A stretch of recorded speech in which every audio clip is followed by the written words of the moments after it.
We will go live at 10 p.m.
Lost, walls are closing in.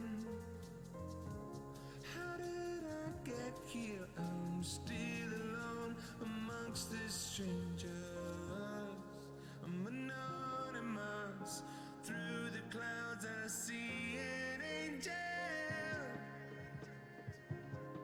Gotta open my eyes, open my eyes. It's beautiful.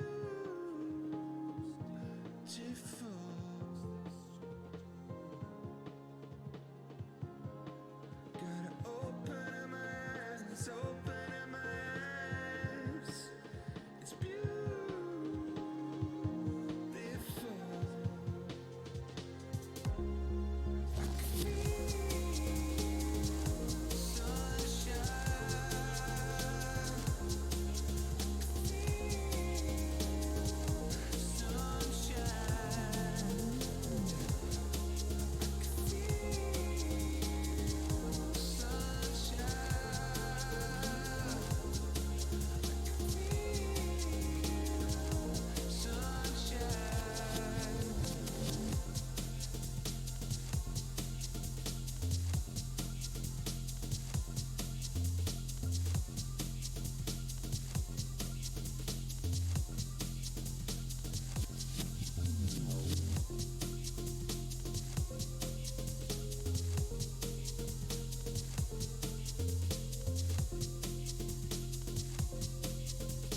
You've got to get a hold of yourself.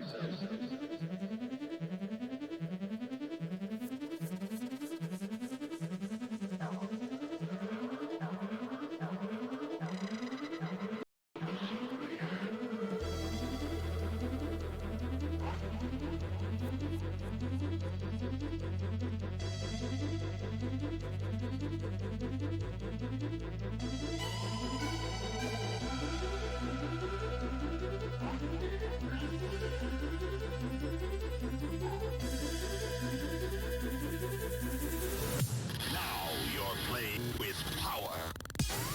Don't talk to me! Don't talk to me! Don't talk to me! Testing. Oh, we're on. Don't talk to me! Actually, I want you to talk to me.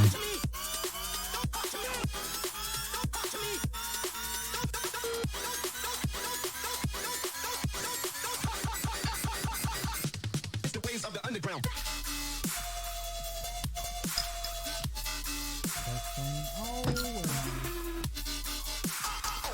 Oh dear. The stream's bleeding over somewhere. Gotta figure out where.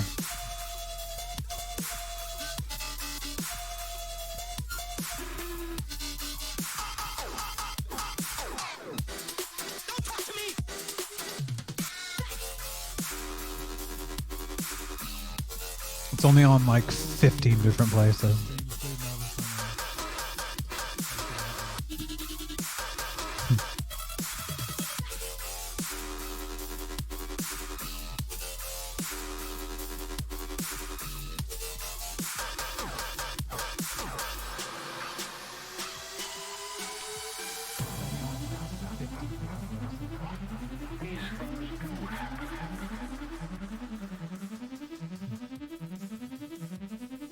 That's muted.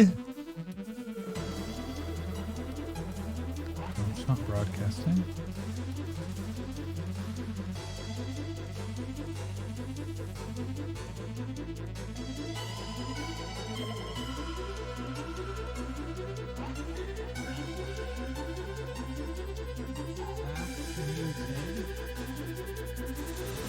Now you're playing with power. Don't talk to me! Oh god.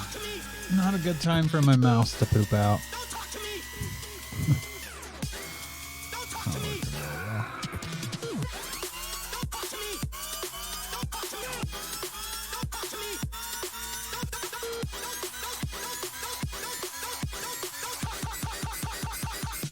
It's the ways of the underground.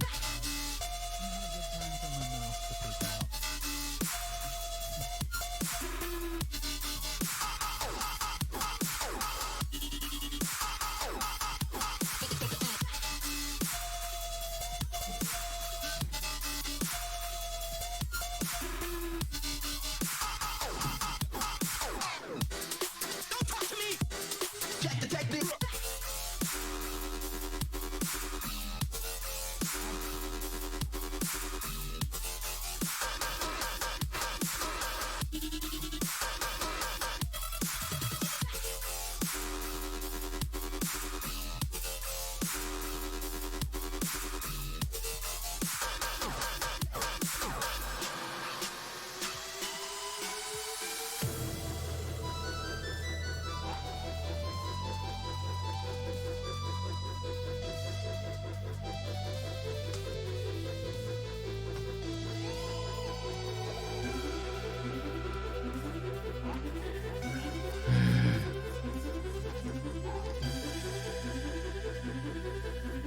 Haven't you had enough? Haven't you had enough?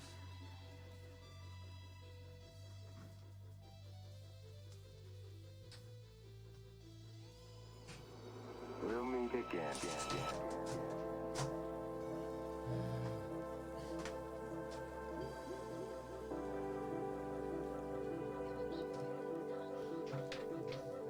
Oh, it's getting on my nerves.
All right. I have to figure out which one of these. Sometimes in the night, I'm so afraid.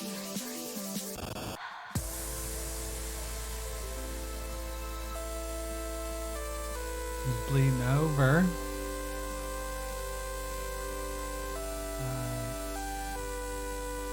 Otherwise, it's going to drive me insane.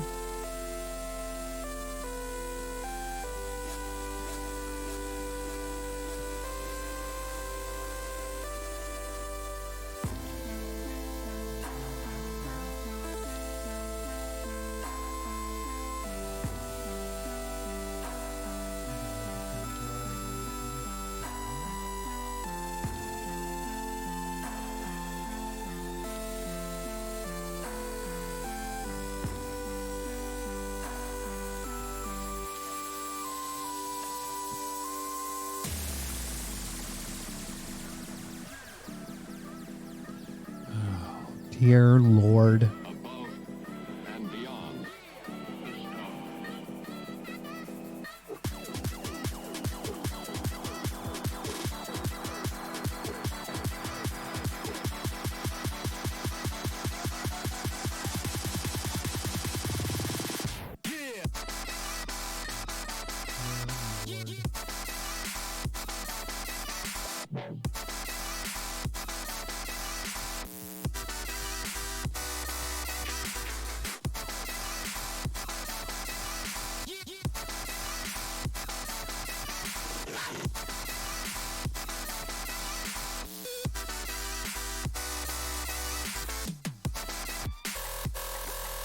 On Facebook.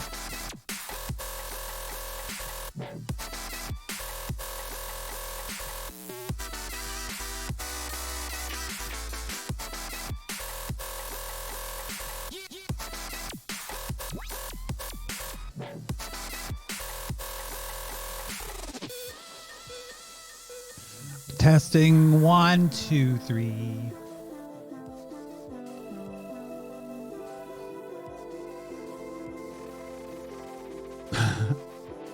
Above and beyond.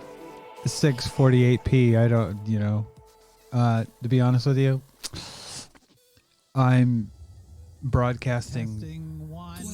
Oh God, what? This is killing me.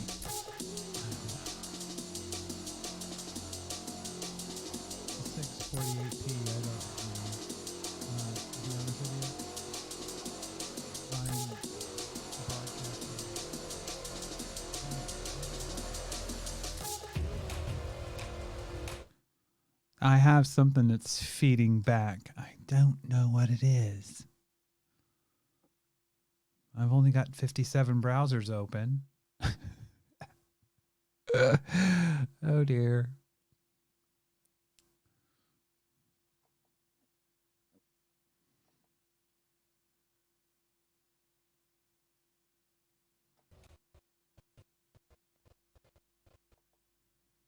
And I've got everything muted that I can think. Oh. Oh.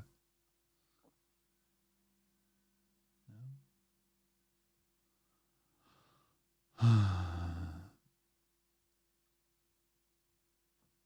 think I am going to.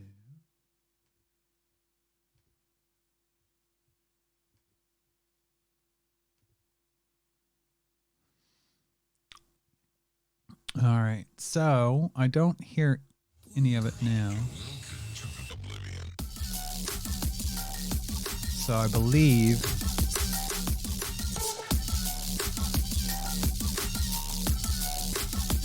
it's coming in via my music streaming.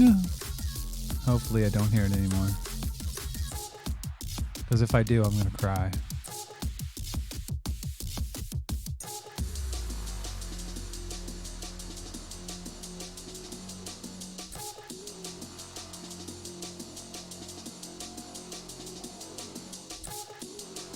All right, it is 10 o'clock.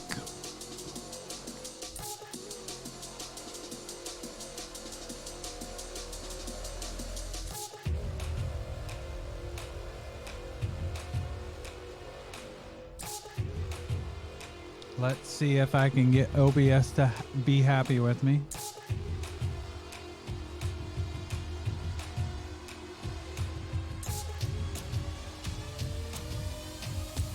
Let me show you how it's done. Yeah, Jamie, and it's actually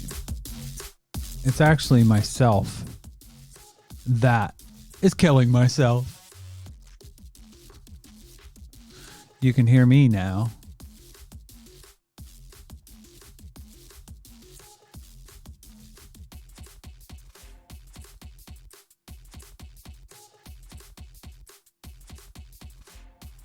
Actually, I should probably use this instead.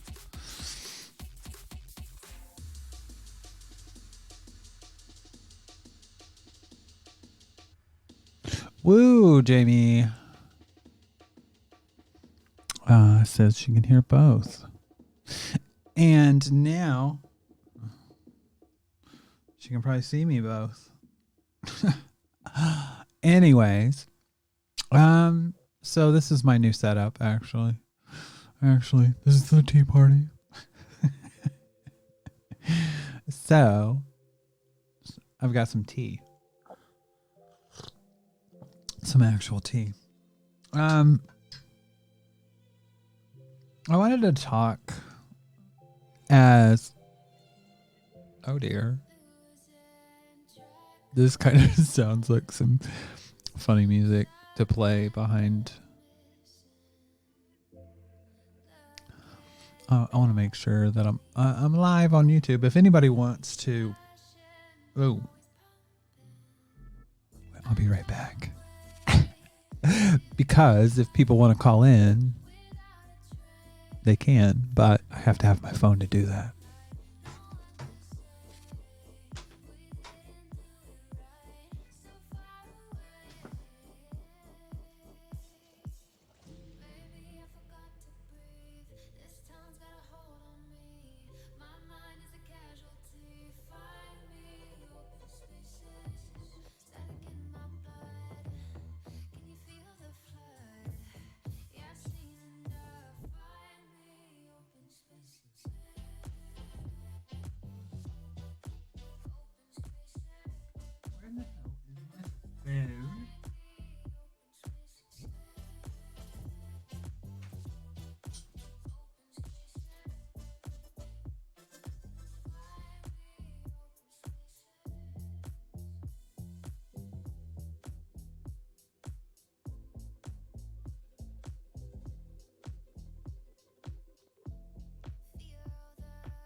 All right.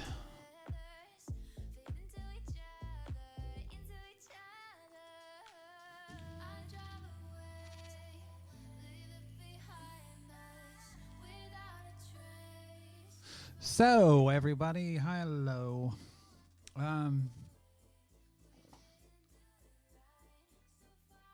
So this is kind of my official setup for right now.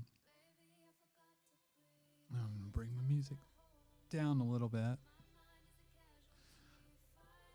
If you can see, the phone numbers are up there in the corner for the UK and the United States. In the USA, it's 866-727-9070. And in the UK, it's 808-189-0928. I wanted to just come on and broadcast for a little bit. Because I'm a Bernie Sanders supporter, I think. I'm one of those people that are somewhere in the middle. I'm going to vote for either Bernie Sanders or Elizabeth Warren. This is the tea party, so I have to drink tea. And I live in the UK now, so you have to drink tea if you live in the UK. But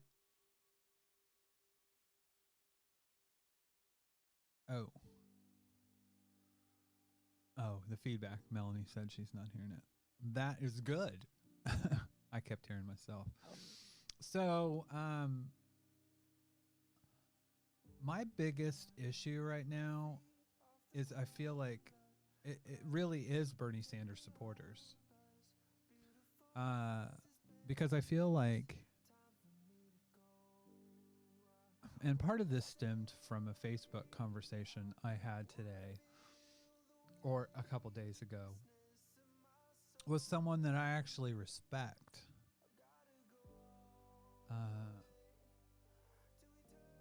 And I was kind of like, what in the hell's going on here? This person basically over and over and over again keeps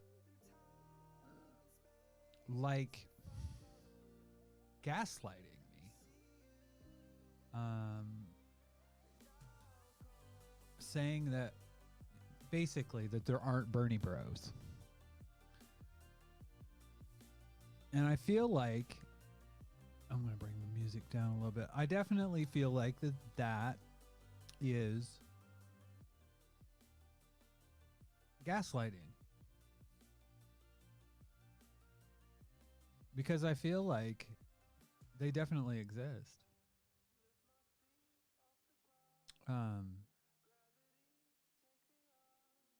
And I wanted to talk about that from the aspect of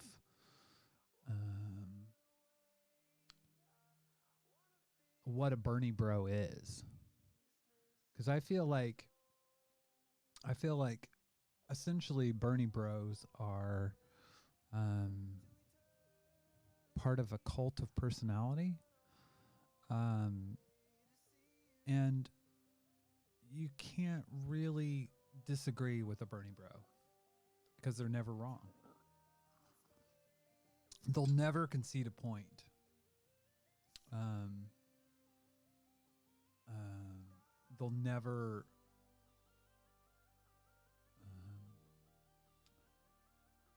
They'll never concede a point, and they'll talk about, like I had somebody post today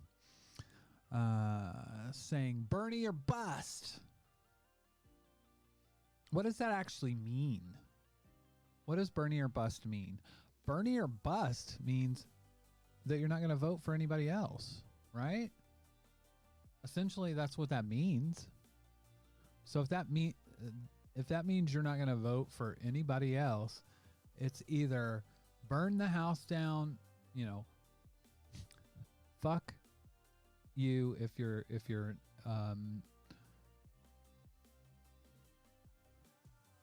you don't support Bernie. I'm not, if Bernie doesn't win, then I'm just going to take my toys and go home. While the rest of the fucking planet just disintegrates.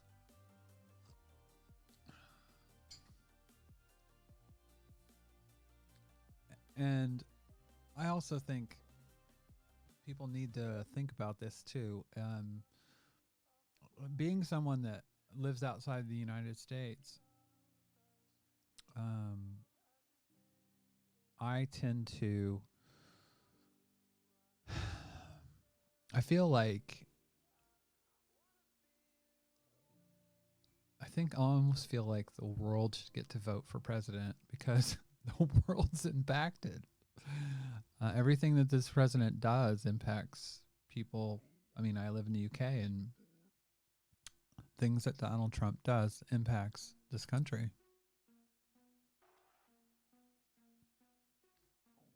I know that's kind of controversial for me to say. By the way,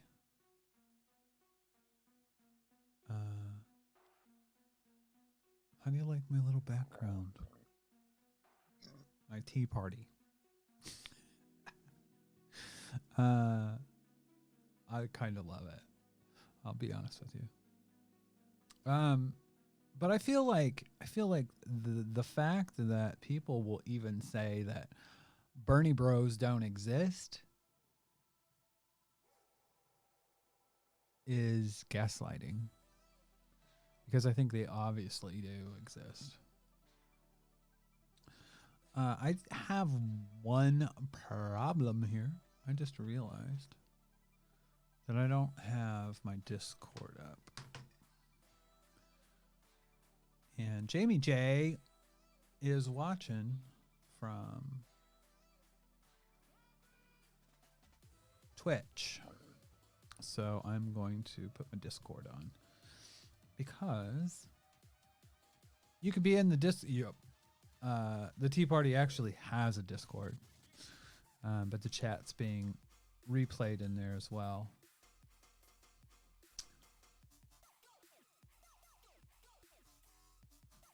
You're listening to the audio podcast version of The Tea Party. You can watch the video broadcast on Facebook, Periscope, Mixer, Twitch, and YouTube. You can find links in the show notes. Yeah, that was accidental. That was called my thumb.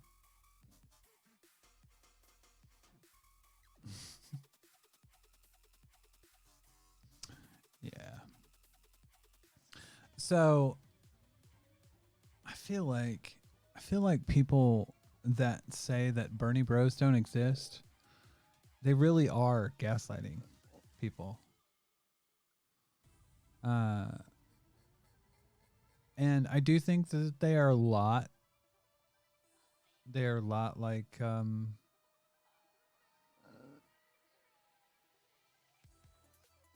Trump supporters.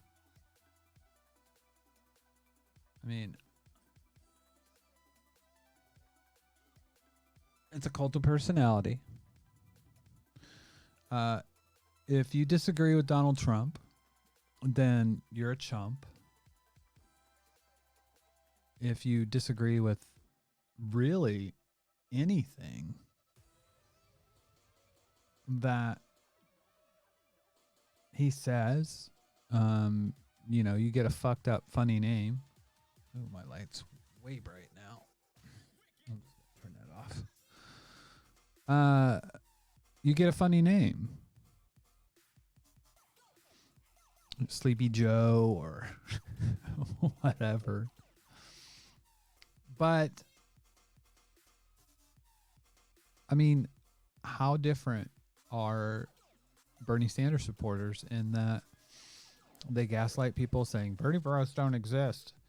People that literally, Bernie Bro is essentially someone that's part of a cult of personality that will not concede to anything. I mean, I don't feel like I'm a Bernie Bro. And someone was offended that I used Bernie Bro as from a trans perspective. And I'm like, first off, if I called you a bro, that's one thing. Because we're talking about context. The context for Bernie Bro doesn't have. Oh, by the way, we're having trouble finding a site. It's called twitter.com, but it's TWITTER. 2 I's. Apparently that available, guys. Can't believe somebody hadn't bought that one. I got a notification. Oh, Lex, of course.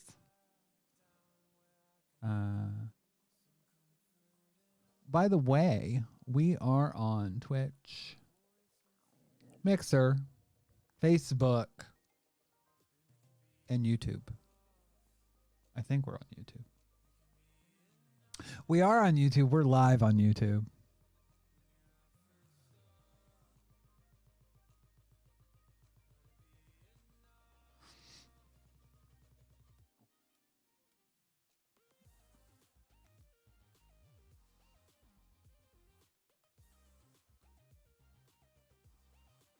But when it comes to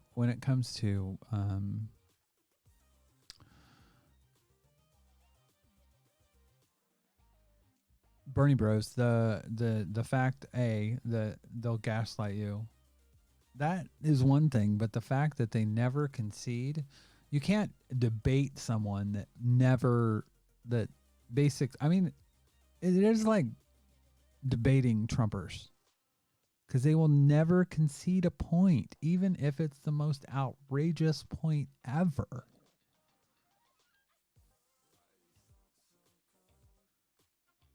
you know? So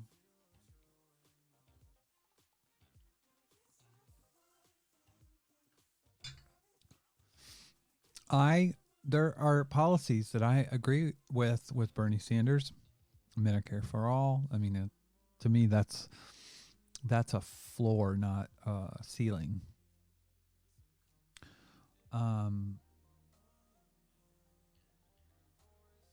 think that free college is a brilliant idea.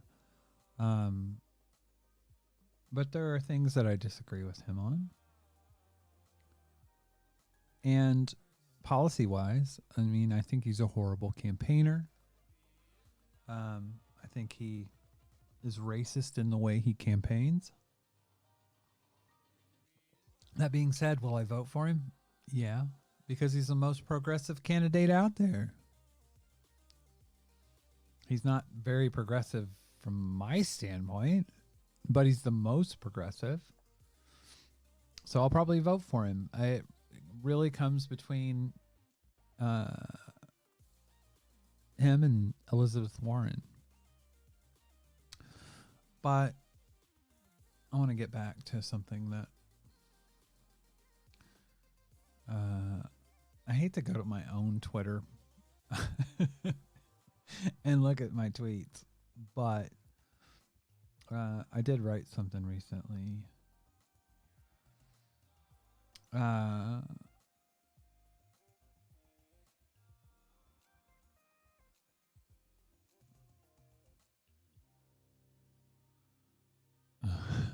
There is a good conversation that I had about transitioning and how that's impacted.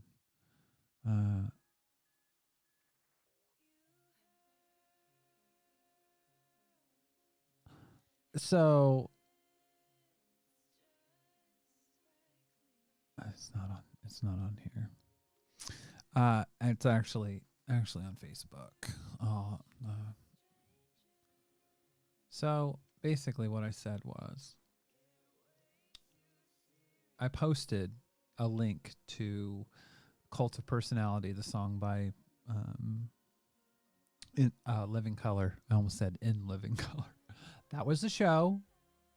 That was a comedy show. And I said that, you know, Trumpers and this song's for Trumpers and Bernie Sanders supporters. And I had a few people comment on it. A couple people that I really do respect. And what I said was,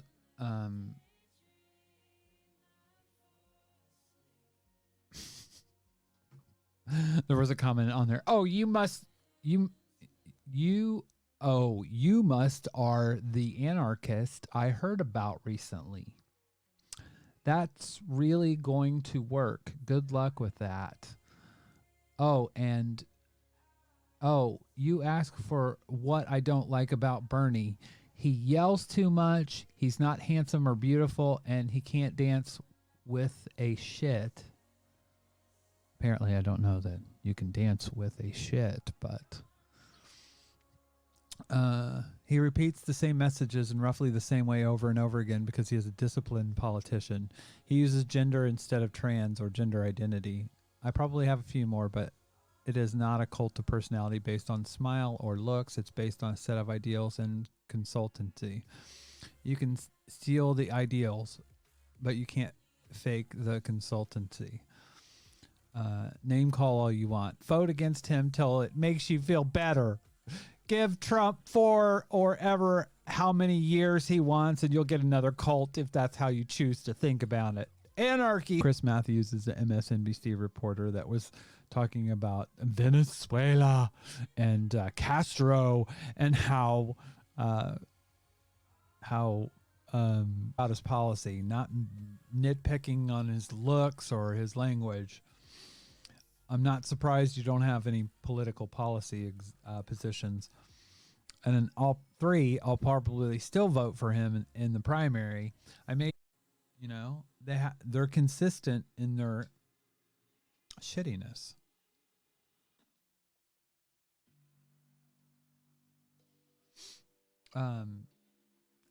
I said 4. As I said in the comments, cults of personality rarely give a person following them the room to be critical of them in any way. I think the last few weeks of posting Sanders propaganda, you've shown yourself to be exactly what I pointed to. Someone that can't concede a point lest their leader be shown to be less than perfect. And if you look at people that are cult of personalities, you know, go on Wikipedia, look at cult of personality. The biggest one that they show is Joseph Stalin. If you criticized him, you could end up not existing. So,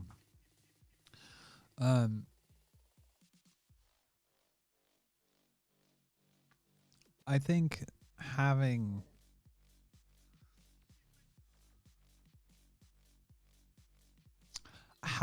a platform and not responding to people on that platform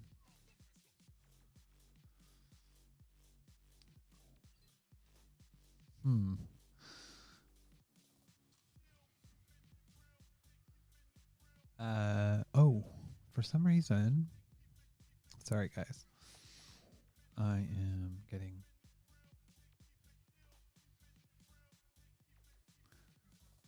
I love this music, by the way. But when I talk about first off, I love the anarchist part. Oh, you must are the anarchist. First of all,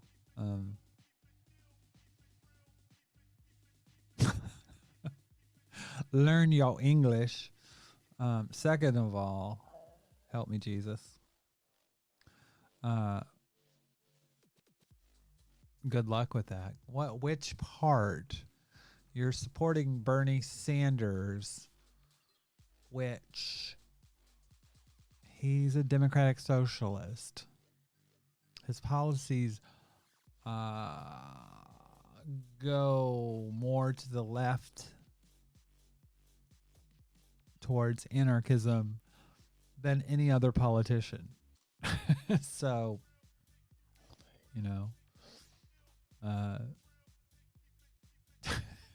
it's just you don't understand socialism, my guess is, and you don't understand anarchism.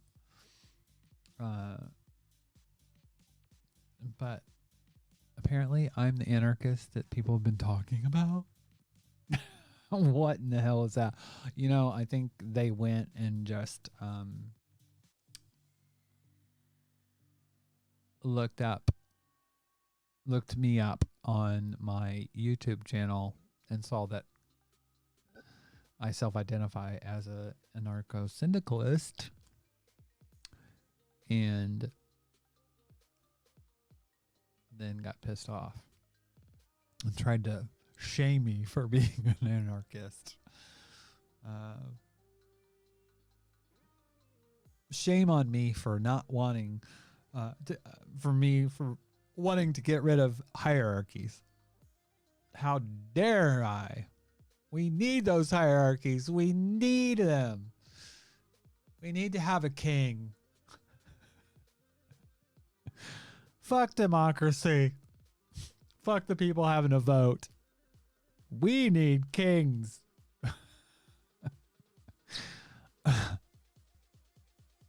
Bernie Sanders ain't your king either. I mean, that's the thing. Regardless of if Bernie Sanders gets elected or not, he has to legislate. It's absurd to think without a Congress full of AOCs that he's going to be able to get anything done. I mean, even Trump isn't getting things done on his own. He has Republicans. You're going to need Democrats. The thing is, the irony that the person that's trying to name call me was the second trans delegate, I believe, from the state of Indiana. Guess who was the first? I'm not politically stupid. No. I understand how these things work. And I think politics is broken fundamentally. And you're seeing it now. And there's part of me that thinks that Bernie Sanders' candidacy is important from the aspect of keeping democracy alive. But I don't say Bernie or bust.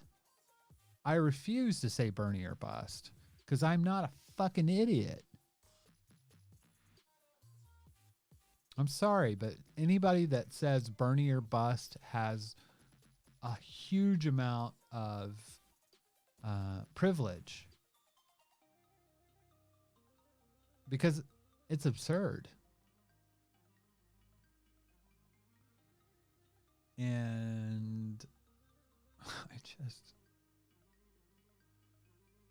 I'm trying to bring up, actually, I've got myself in 15 different windows here, and I can't see one of them. I know Jamie J has probably said stuff in the chat.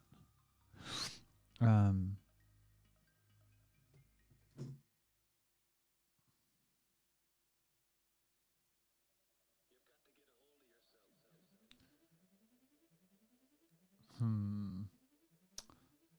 don't see anything that's...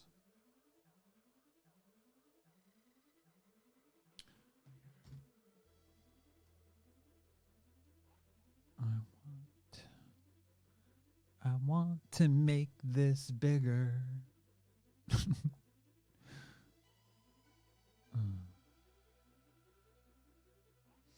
Oh, here we are. Jamie's. Oh, I'm sorry, guys, for ignoring you on YouTube. Let's see.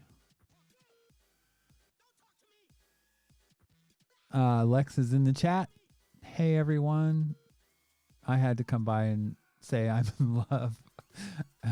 Lex Hart.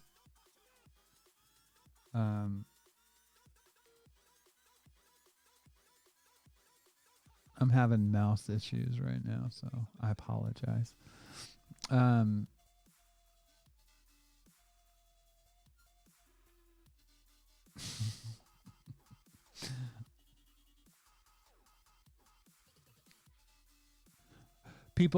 Lex said, people seem to not realize that there is a difference between people who want to vote for leftists and people being a Bernie fan person. Oh my fucking God.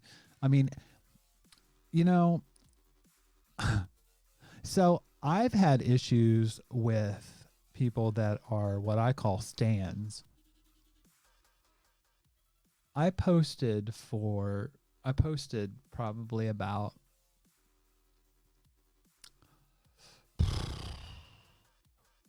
3 years ago about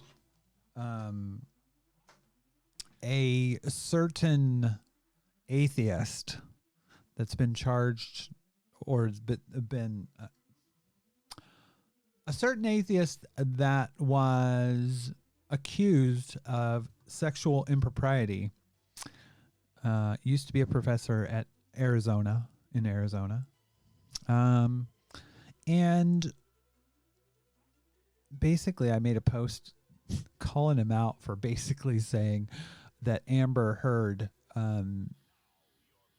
didn't do anything, or that Amber Heard was lying because he knew Johnny Depp personally and Johnny Depp was a good person. Like, that is the most dude bro thing you can say. It's fucking ridiculous. And you know what? I don't care. I'm not in their marriage. I can't know what's going on in their marriage. That being said, I'm not going to believe or disbelieve someone on the basis of how fucking nice they are. That is such a ridiculous thing to say. And, you know, only people that are total stands are just, and there were people after Amber Heard came out and there was a recording of her saying that, that she hit Johnny Depp. I'm like, first off, that just means that there was domestic violence going more than one way. But you get these people that will post. This is the 3-year-old, 4-year-old post, and they are literally coming back saying, "See, I told you so. Are you gonna apologize to Johnny Depp?" It's like, I wasn't talking about Johnny Depp. I was talking about some fuckhead who later got accused of sexual harassment and had to step down from their professorship at Arizona State, I believe.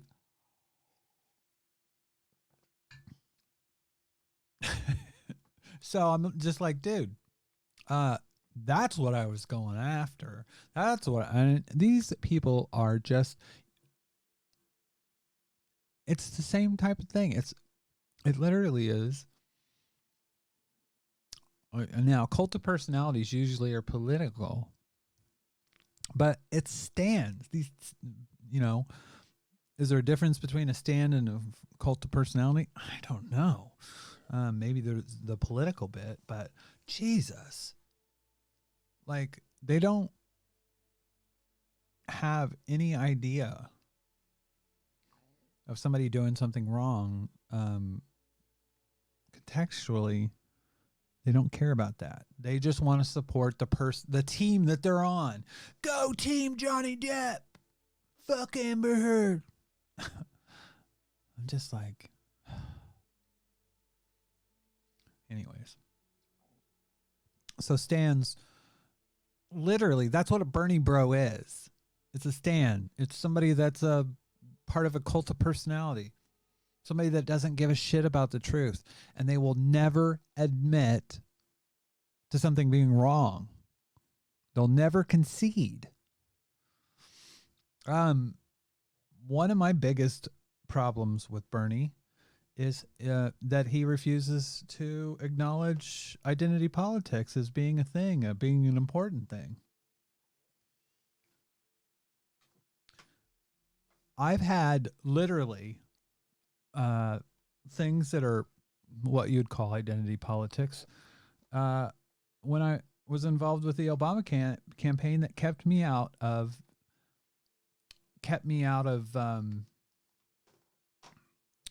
from being homeless. Literally, Obama changed the Social Security regulations because I was getting so basically, when I got I'm hiccuping now. When I got a new job, and this was at a vulnerable time for me because I'd actually just gotten this position and moved, and then got discriminated against and had to move out of the housing that I was in. So I just had moved into another house, and literally my employer was telling me that I wasn't passing E-Verify because my Social Security documents didn't the gender on my Social Security didn't match. I was getting no match. And they said that if I didn't fix it, that they would not hire me.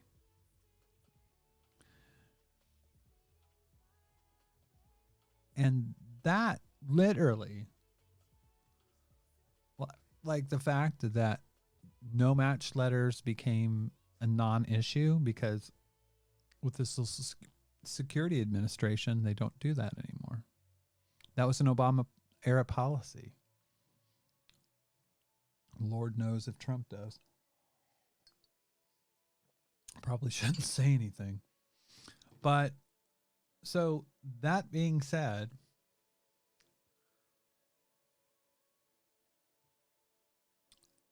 for me, it's a matter of things like that. You know, there are some things like the policies that he instituted for trans kids that don't impact me, but I know they're important to trans kids because I had a policy that was changed and helped me materially in my life. So those things matter. So, Lex said,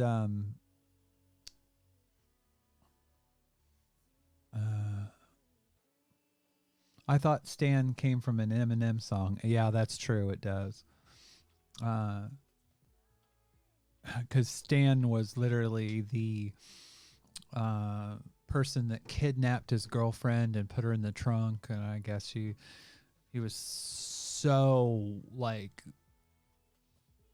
such a fan that he committed this illicit crime to prove his love for Eminem, I guess. But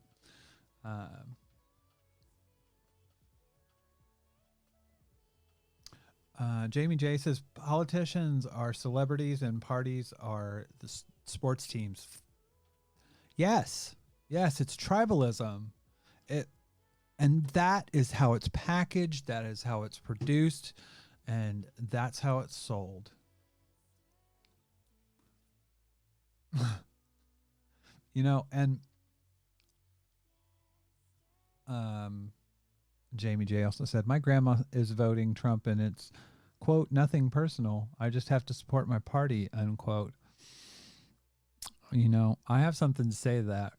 Because if my sister tells me again she's voting for Trump, if she says something on it like that, I mean, she may, but I'll just tell her she's voting against her sister and she's voting against her nephew because my son's gay. And it's very fucking personal.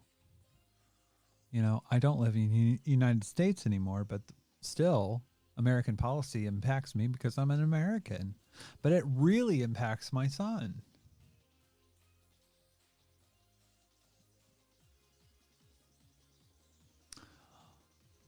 Oh, boy. By the way, You're listening to the Tea Party, part of the Trans FM radio network.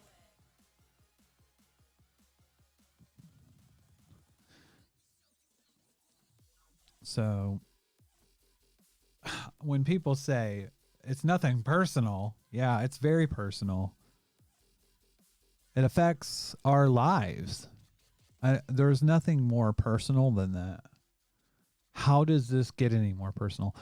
But getting back to Bernie Sanders, what happens if he becomes president?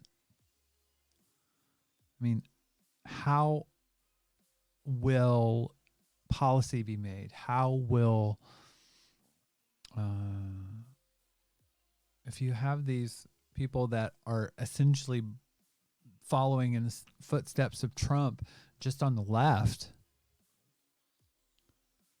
I don't think that's any better. Well, I shouldn't say that. I do think it's better, but it's not going to be materially better. And I don't think, to be honest with you, I don't think that's going to win him Super Tuesday. I mean, he may win Nevada. I doubt it. I think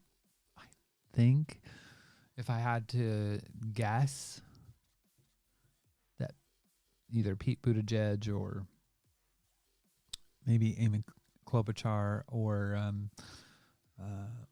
I think Elizabeth Warren is, although she did land some punches against Michael Bloomberg, but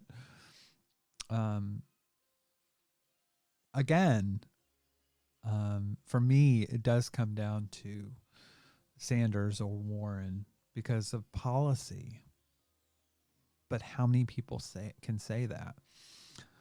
Another thing people say is, well, there are these people that are like Bernie Bros in any party.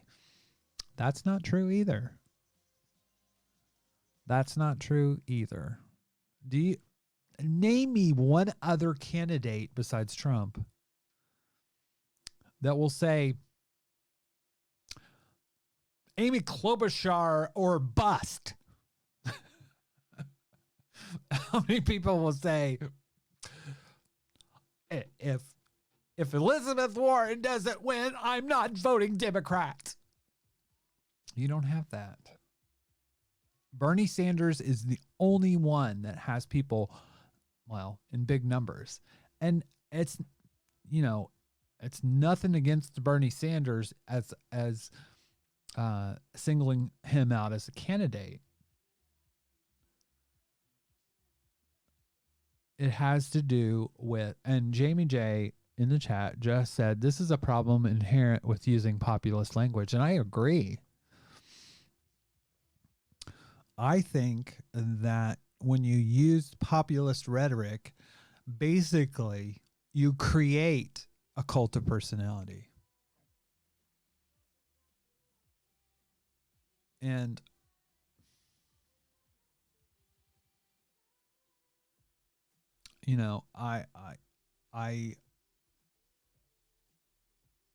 and Jamie J says, I have run into people who say Bernie or Trump instead of Bernie or bust. I can believe it. Because essentially, at least since Obama, people have been looking for a change candidate. But to be honest with you, if you go back and you look, people have been looking for a change candidate since Richard Nixon. Kind of go back and forth.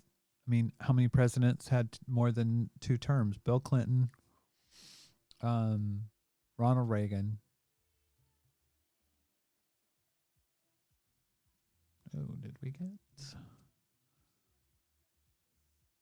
Oh, I got an activity report for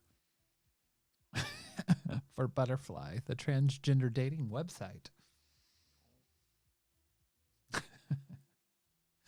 Actually, it's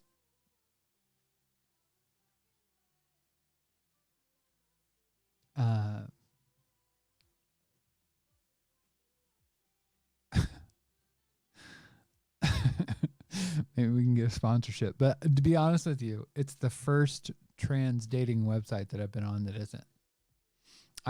Can't say that I haven't had chasers, but I've had some really good interactions with trans women and trans men. That being said, I thought that I got something from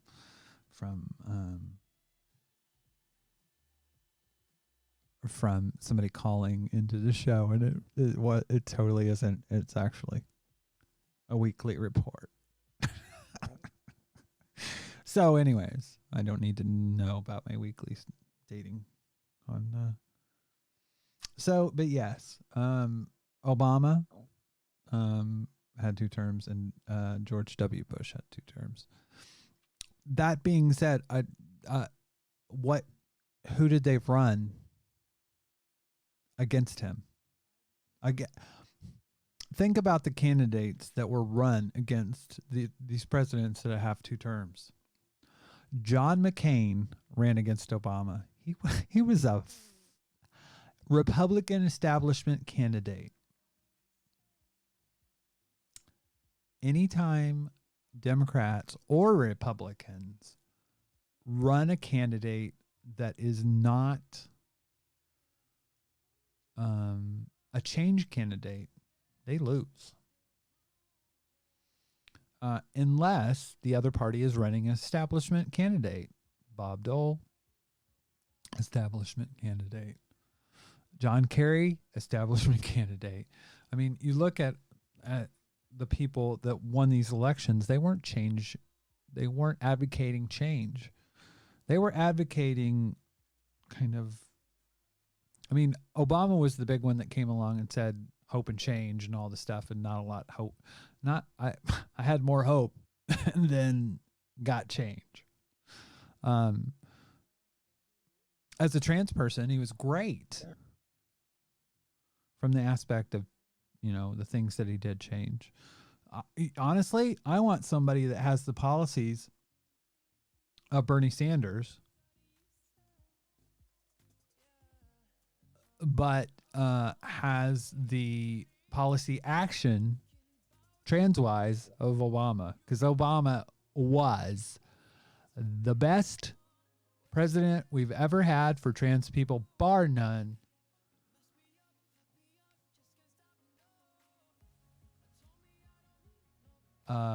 Lex said Bernie stands almost are better off with Bernie losing the primary, since what do they do if Trump beats Bernie in the general? True. If you look up,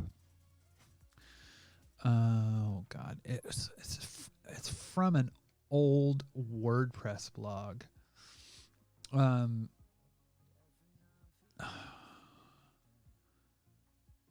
It's called Radical Pathologies. And it talks about let's see if I can find it. It's on WordPress.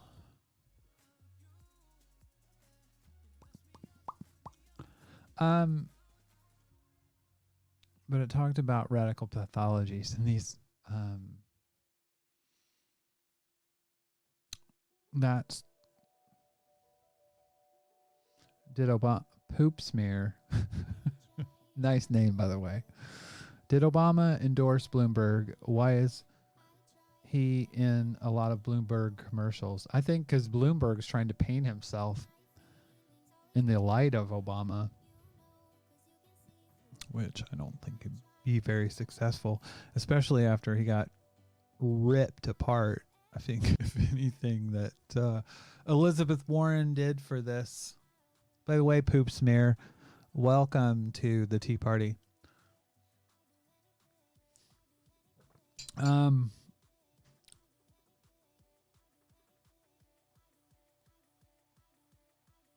Lex said, statistically, Trump is likely to win since presidents rarely lose for a second term, unfortunately. The thing is, if you look at the polling, he's getting his ass kicked by almost every Democratic. I think the worst one is Biden.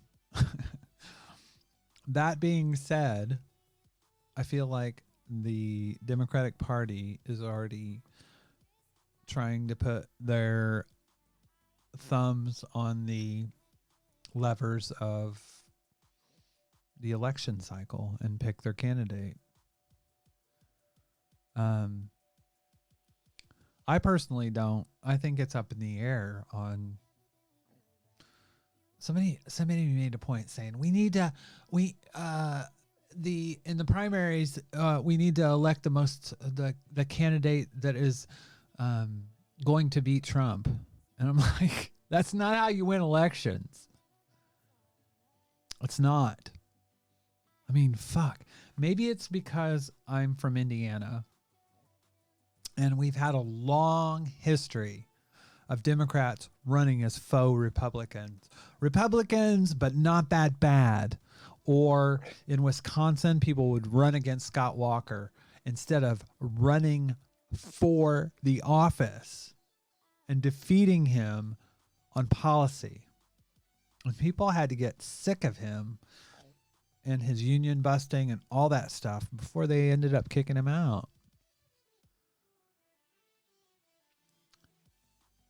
But the last governor of Indiana, I believe it was Evan Bayh. But it's been since the early 2000s.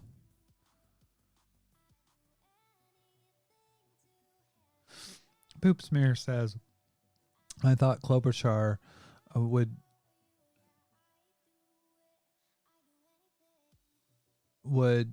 be the toughest against Trump, but she seems to be losing steam and was bad in last night's debate, so that didn't help either. The thing is, I think what's going to be more important than anything is the actual election results, who gets delegates, because right now you have Pete and to be honest with you, I think the big bellwether is going to be South Carolina. If Bernie Sanders gets a large majority of the black vote in South Carolina, he will win on Super Tuesday.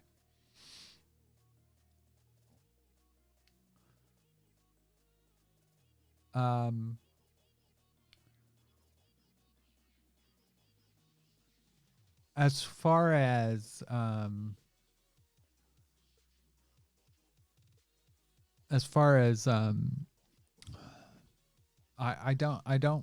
think Trump can be beat, but people have to offer something more.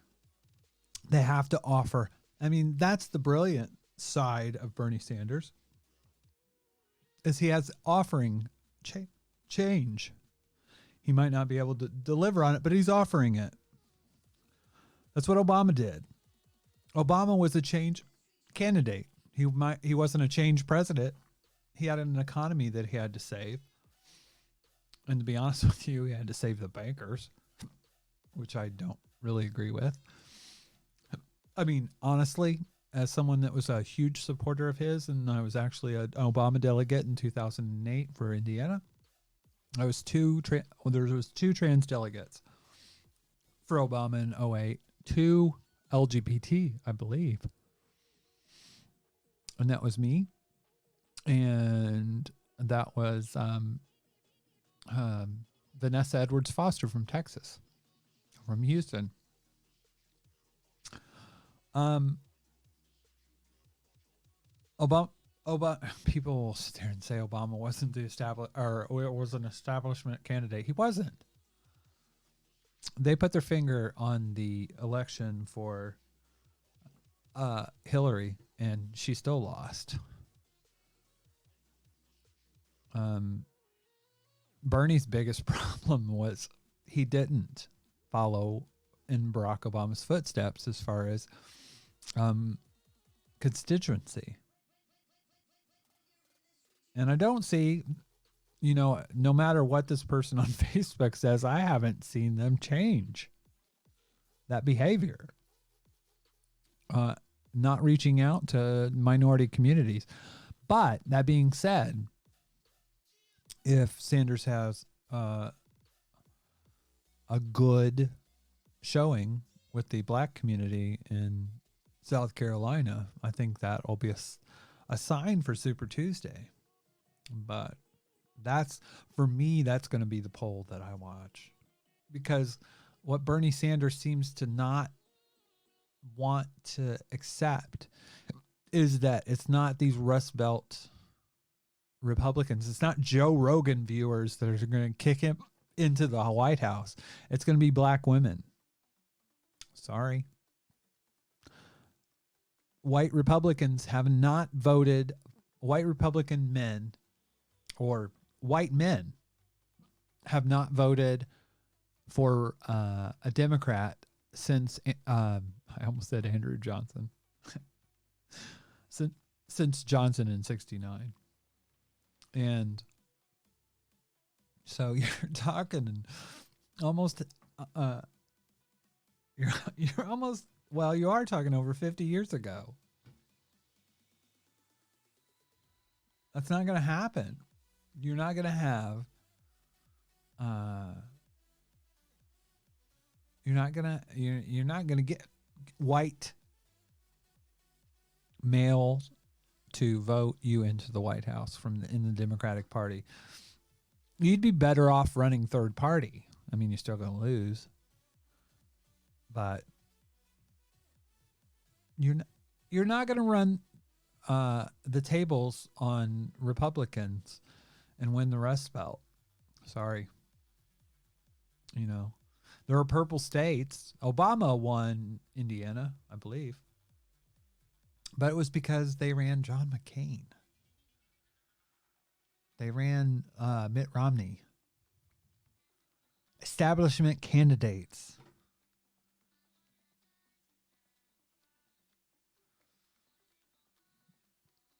Lex Hart said, somebody make ending the Electoral College as part of their plan. I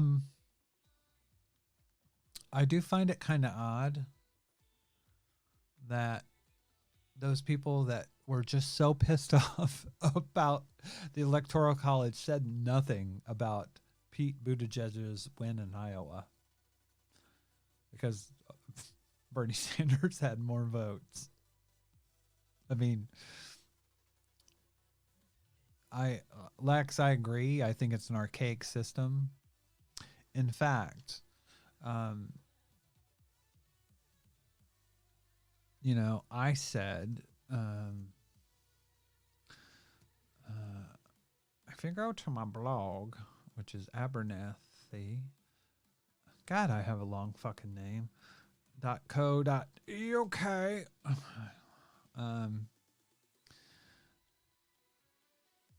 And the first post that's up there, and it's been up there a while, I said, who's to blame for Trump's win? And I go down a long list. And I think one of the things is things that the Democratic Party aren't addressing.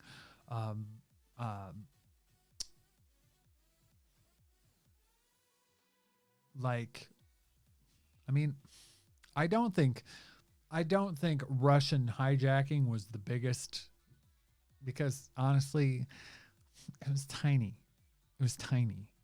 The amount of people that had like these Facebook pages and whatever, it was tiny in comparison to what the Democratic Party was doing in places like Las Vegas, where the DNC lawyers said that they could, that they would be well within their rights to rig primaries and select their own candidate. The lawyers for the DNC said that. So, I mean, to me, that's a bigger problem. Republican voter suppression is a huge problem. Whoever the candidate is, I would love to see them have a vice presidential candidate, kind of someone that's a bit out of the box. Everyone's kind of going for, saying Bernie or Elizabeth Warren, but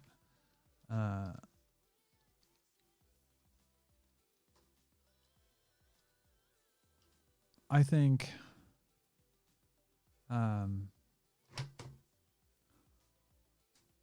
that whoever the candidate is, I think they need to have please don't fucking do like Hillary did and pick some centrist asshole that's even more to the right than she was. I mean, that was going from bad to worse. But anyways, getting back to Bernie Bros.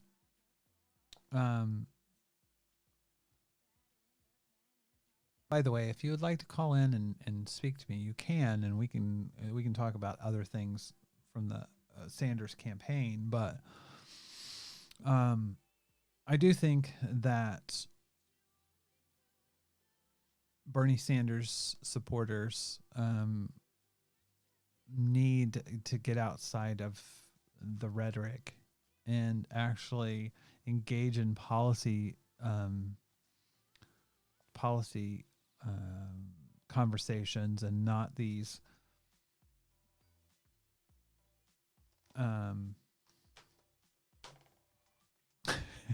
Lex said. Literally, no one even remembers Tim Kaine. That was wild to pick him. Yeah. Tim Kaine was the safest. I mean, the only thing that I can think of is that she was trying to make herself look progressive by picking someone that was more conservative. I mean, he is a DLCer as much as she was. But the Democratic Party has a lot to worry about. But I think when it comes down to it, it's a matter of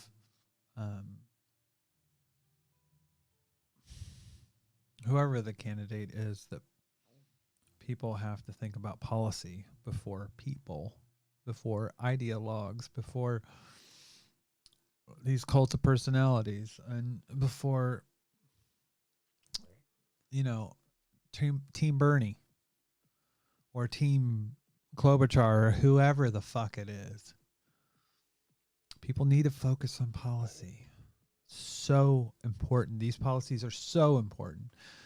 And to have these people that are just repeatedly worried about if they're Bernie or bust. I mean, to me, that's the language of somebody that is going to doom you. Like I said, I'm from a state like Indiana, and I lived in Wisconsin for a decade. Both have similar Democratic parties. They want to verge. Well, Wisconsin has a history of being more progressive. But Indiana's very not progressive. They always run faux, like Democrats in name only. They're very right-wing Democrats and very conservative because they try to say, we're not mean like those Republicans. We're nice, but we're conservative. And they lose. The only time that they win is when the conservatives run a candidate that's so awful they say something like, I don't know, one of the last ones said something about women and something really derogatory about women and rape.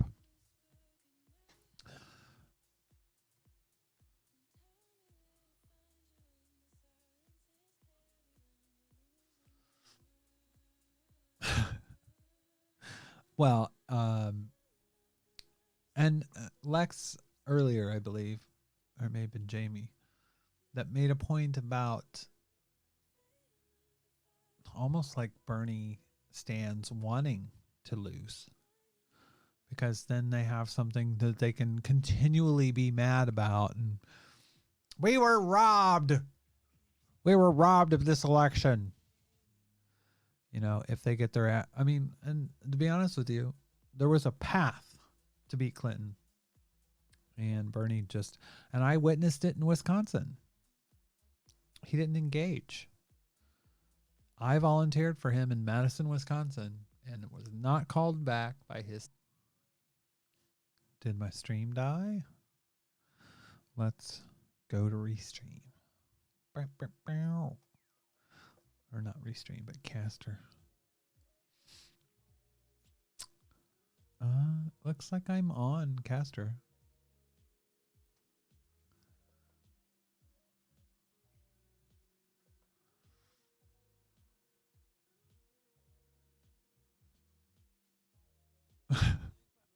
It looks like we had a little hiccup, but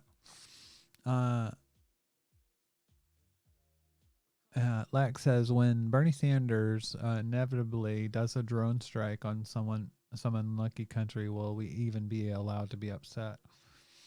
That's a good question.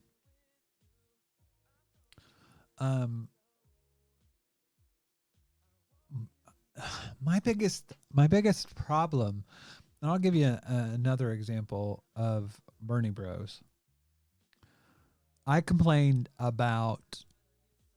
I said, because I listened to a lot of This Week in Blackness, TWIB, with at the time, Imani Gandhi, she's an angry black lady on Twitter. I absolutely love her.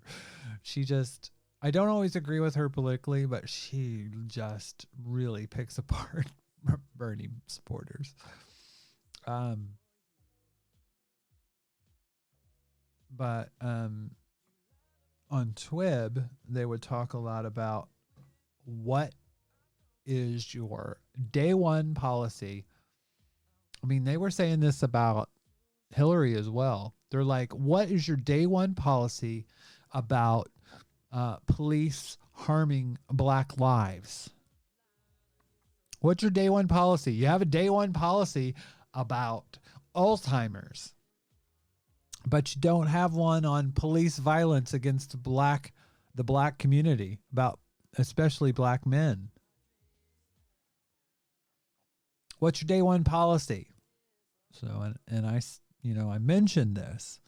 One of the things I said in my post was concerning why the Democrats lost. I said there was a lack of an anti-racist candidate with a day one policy plan for racial justice. Also, the Democrats had a memo that gave suggestions on how to ignore Black Lives Matter. So, if you're doing that, and you're also having this dog whistle about going beyond identity politics, I don't think that you're going to get a lot of people that are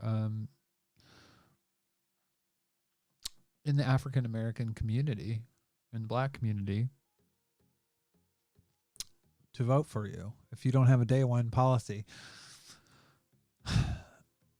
So this person that I was having this dispute with on Facebook, they pointed me to Bernie Sanders' website.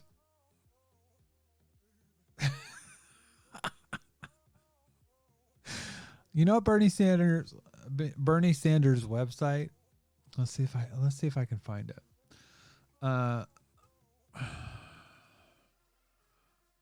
Bernie Sanders, I think it's under civil rights.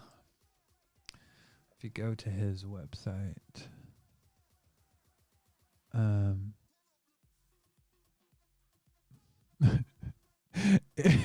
you know what? One of the things is I'm thinking probably, if you look up the SEO, it should probably, if you're that big of a candidate on civil rights, maybe you could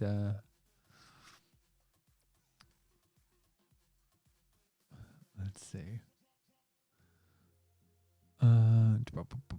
But literally, okay, here we go. Issues. Let's view all the issues. Justice and safety for all.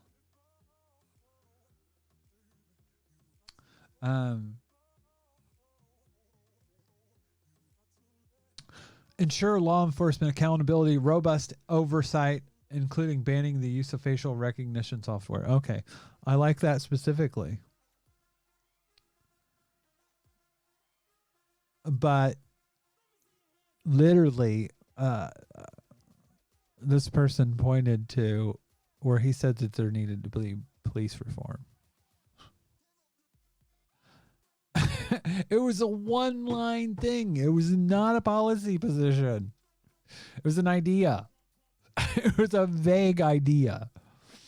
Now, on this justice and safety for all, these still aren't. I mean, there are some good things.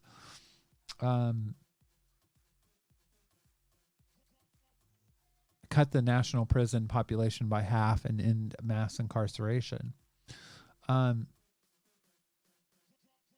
Those are all good things. To be honest with you, though, I mean, those aren't that progressive.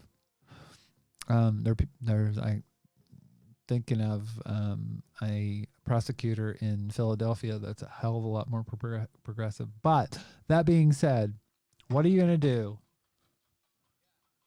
for police that are over policing, killing black men and women, and there's no accountability? You know, transform the way we police communities by end the war on Jesus Christ. Transform the way we police communities by end the war on drugs.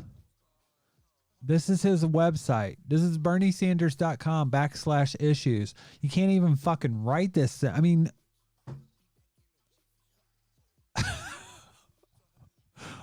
you can't even edit. This is your social justice and safety for all. Transform the way we police communities by end the war on drugs.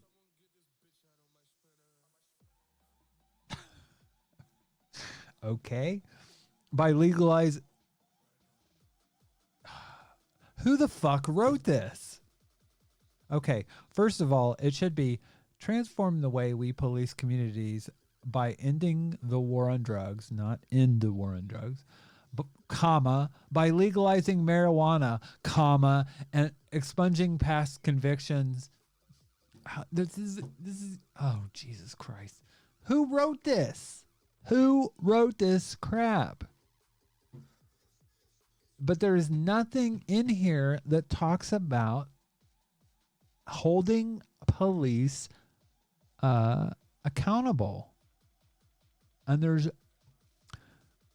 literally, when they're talking about that, ensure law enforcement accountability and robust oversight, including bans of using facial recognition software for policing. That's not the problem. The problem is when people go into court in a lot of these places, guess what?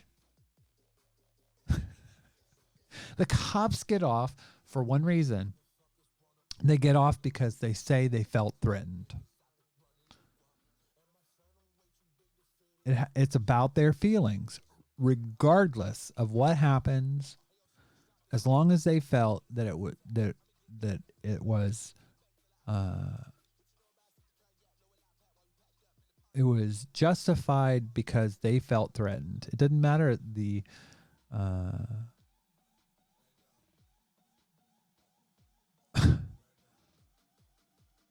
well, Jamie J said Bernie Bros. Maybe it was Bernie Bros that were high. You know, because like this doesn't even fucking make sense. And this is on his website. This isn't feeltheburn.org or, you know, this is on BernieSanders.com/issues. You can't eat. I mean, this is like a thing that should be combed over. And you should have people that are volunteering that actually write this kind of stuff all the time. You've had 4 years to get ready for this. And you can't even get somebody to write a fucking paragraph. You know? And you can't, 4 years later, after you absolutely got your ass handed to you by Hillary Clinton, who got her ass handed to her by a state senator from Chicago,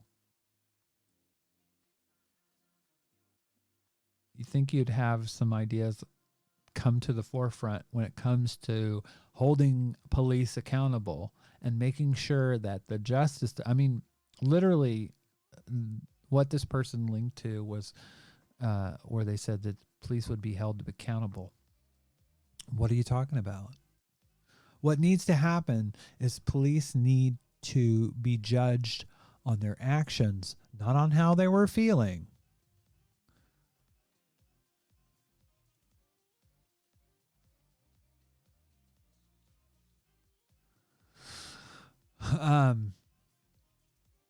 So, some random geek is actually in the chat. Welcome, some random geek. Some random geek says, don't Bernie bro and Bernie supporters still have faith in representative democracy, the state, and electoral politics, but believe that the right person needs to be in office? Well, I mean, like I've said, this is a cult of personality, and again, there is a commonality in with Trump. Bernie or bust, because only Bernie can change things. I'm not going to vote Elizabeth Warren because she can't change things. Only Bernie can.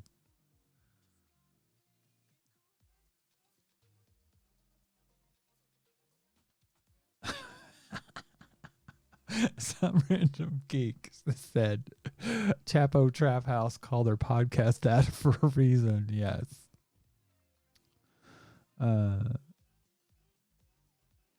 Facial, and Alex said facial recognition is not the primary issue with policing. Yes. Fuck, it's bad, but like we have way more immediate issues. Oh, I don't like Madison, Wisconsin, one of the most liberal cities in the United States, on par with Austin or Portland or, and you can name all these progressive cities. There are plenty of people, or plenty of progressive cities that you can point to. Look at the fucking what would you call it? Like an assault vehicle that Madison, Wisconsin, a very liberal city, spent to buy assault vehicle.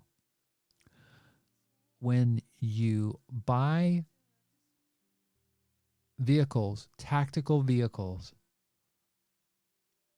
that are, it's just like an AK-47. If you buy an AK-47, you're going to kill people because that's what the gun is for.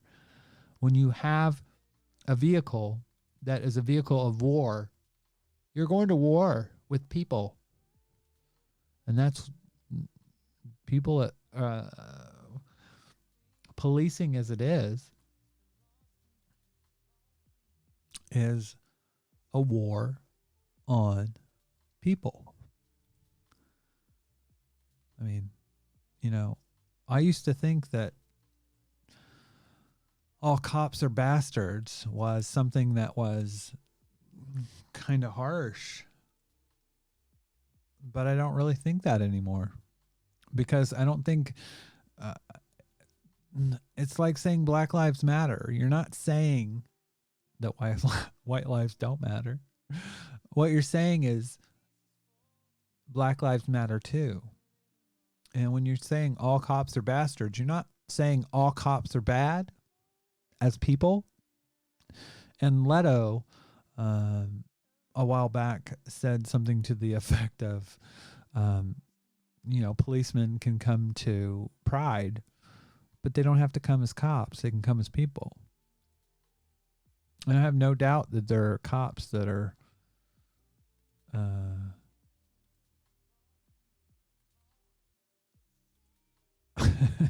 they don't have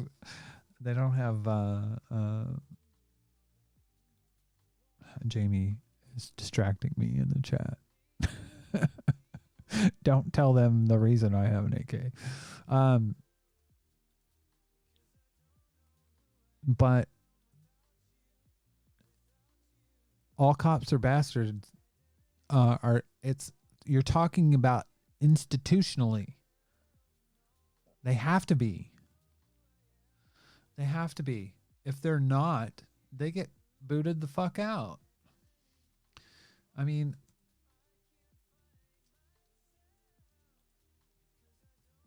so there was a cop in Buffalo that I'm trying to find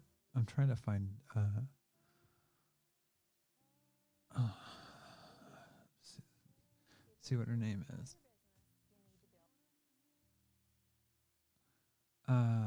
Carol Home.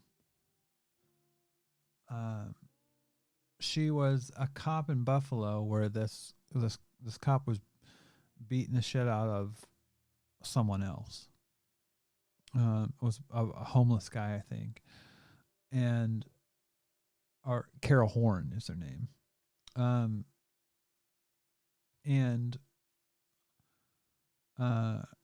This cop was wailing on this guy, and she basically tried stopping him from harming this guy, and literally they fired her.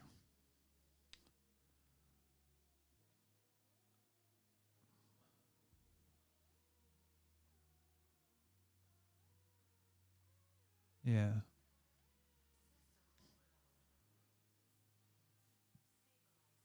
So,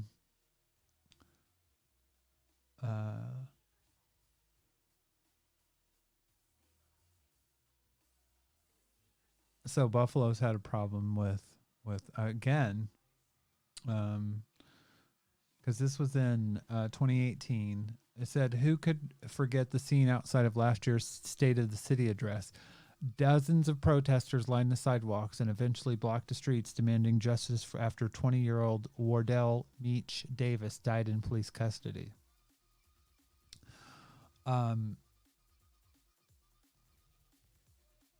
So you have this problem with policing. Said it ended with 7 arrests, including that of a former Buffalo police officer that was at this protest. Said in the end, Horn faced several charges in relation to the case, but was only found guilty of trespassing in a recent sentencing. This isn't Horn's first brush with the justice system. She was fired from the Buffalo Police Department in 2008 after 19 years on the force. It came following an incident where she grabbed another officer that she says was beating a handcuffed man. Since then, Horn has been fighting, and that police officer was eventually taken off the force. So she was right. She has been fighting the state to get her pension and working to set up legal protections for other officers who may find themselves in her position.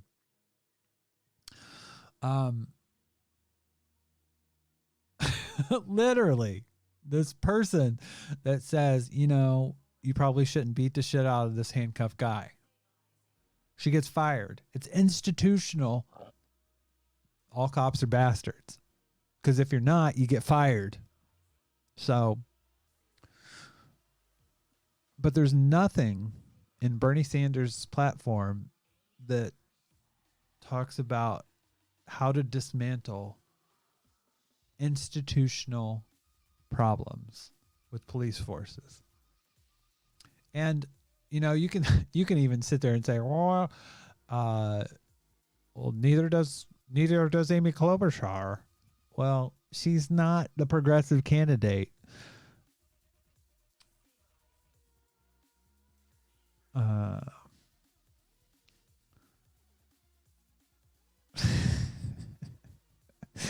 Some random geek says the cop that is loud at Pride is the one cosplaying cop from the Village People. That is the only other time a cop in uniform is loud at Pride.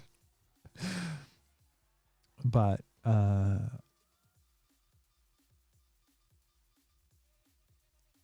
yeah. So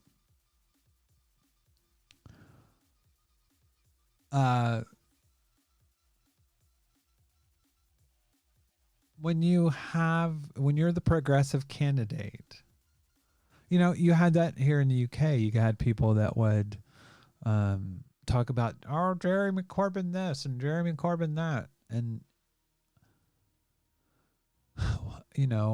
he finally got caught up in the whole anti-Semitism row. And they're saying, well, what about the Islamophobia from conservatives? What about anti-Semitism from conservatives? Well, I'm sorry, but they're held to a different standard. I mean, you have conservatives. You have the prime minister of this country has a history of racist statements talking about pickaninny smiles.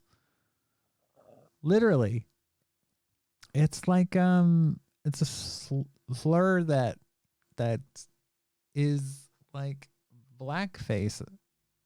I mean, it's just horrifying. So when you come out and you say, I'm different than that, I'm the progressive candidate, I stand for socialist values, I stand for equality, and, you know, you go down your list, you have to be better. I expect more from you as a progressive candidate, not excuses. So I can't. Bernie Sanders needs to be the standard bearer for progressive policies. But all I see are people. I mean, is he going to do the same thing Obama did? He gets into office and basically, you know, whose policies are he? What type of policies is he going to put into place as far as like Department of Labor or Attorney General or, you know, that type of thing, policy issues, people that, you know, are the biggest thing for me, the biggest sign of bad things to come for me, you know, with Obama's presidency, is when he was picked by Obama, when Obama picked Larry Summers to head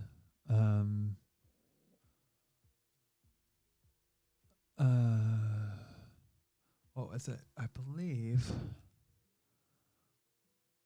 Summers was at the Treasury.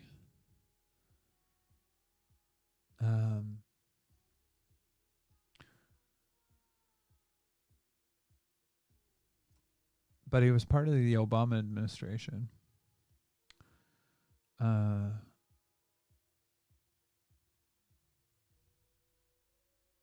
He was the Treasury Secretary for Clinton, and he was the director of the National Economic Council for President Obama. But the people that caused a lot of the issues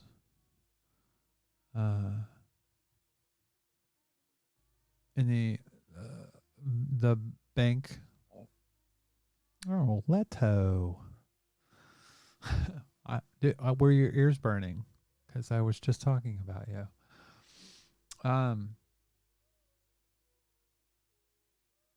But who Obama picked to serve in his administration, the people that he were people that crashed the economy, and they were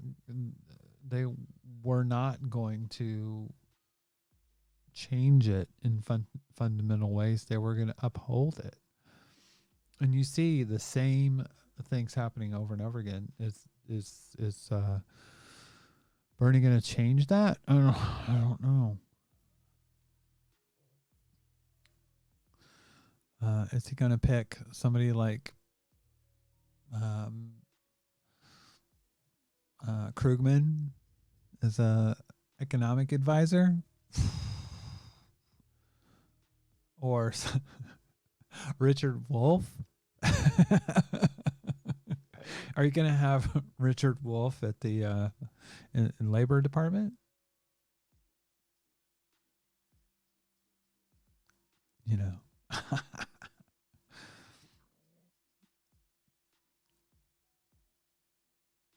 Oh, Lex Hart says a whole goddamn section on Bernie Sanders' site to honoring veterans, but not a single one for LGBT as an umbrella. Never mind, it's at the bottom. Well, maybe it's grammatically correct. I don't know. But so anyways, I mean, when it comes to policy issues, you know, to be honest with you, I struggle every time I'm like, I'm going to vote for Bernie Sanders. Then he does something shitty, like go on Rogan. Or Warren does something shitty, like go after Bernie, saying that I planned on voting for her, and then she pulled that shit right before, I believe it was Iowa or Nevada, and claiming that Bernie Sanders had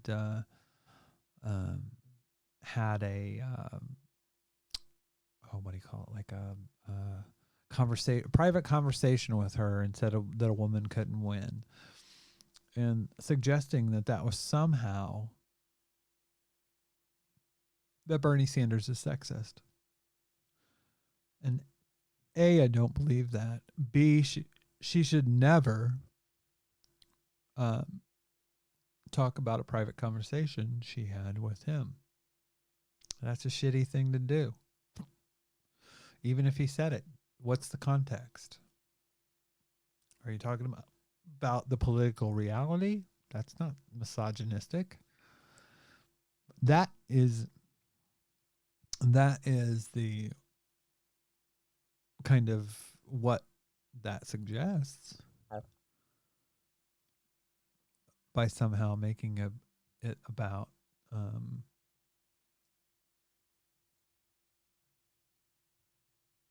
by the way, I don't know what happened to iTunes, god damn it.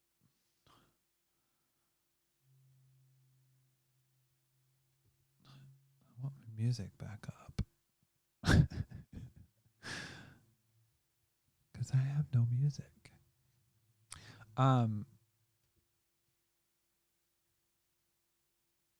Never trust iTunes. I changed one of my PCs, by the way, and now, because I'm using my favorite Windows PC that I built to broadcast with, so now I'm using my Mac to run things, but I don't know if I'm going to be able to do this because I haven't found a way. I'm still putting some of this together, but I feel like I've got everything that I want. I will have some of these broadcasts. I'm going to Jamie says my favorite PC is it Gen 2? My favorite laptop is actually a Linux Ubuntu running Plasma KDE. That's probably my favorite, but I'm not a big fan of Windows, but the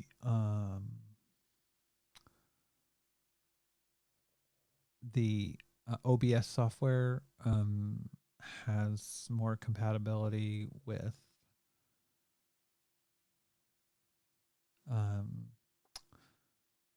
essentially Ryzen, because there's an encoder that is on the video card, blah blah blah blah blah. The computer has a separate encoder. It's called NVENC. It's technical, but basically it runs better with Windows and OBS. So that's why I'm on a Windows PC, or I would be doing it on Linux. It's the easiest software for me to use. But getting back to the whole Sanders thing. So in the end, I need Bernie Sanders to prove he's not the same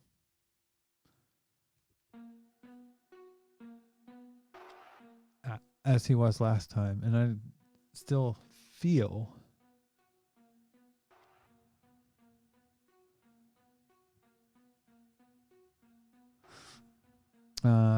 Jamie J, I would agree as far as that goes, but let me give you an example.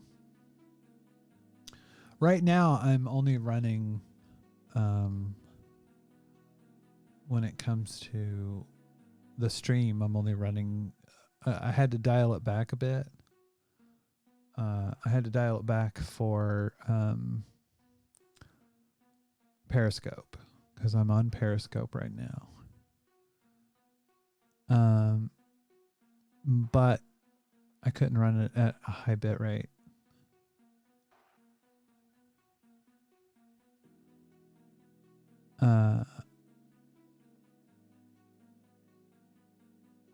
But I'm running OBS right now.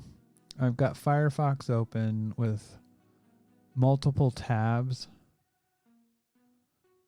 OBS is running at 0.7% CPU, less than 1%, and I'm broadcasting. So,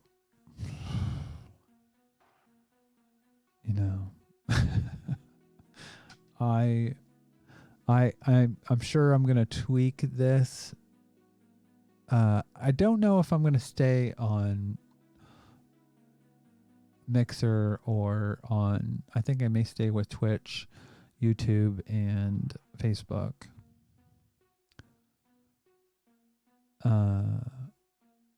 Because I feel like Periscope is holding me back, and I'm not getting a whole lot of views.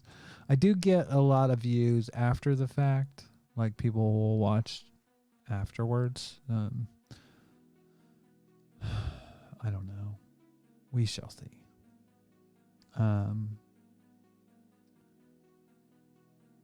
This is a work in progress. I'm probably.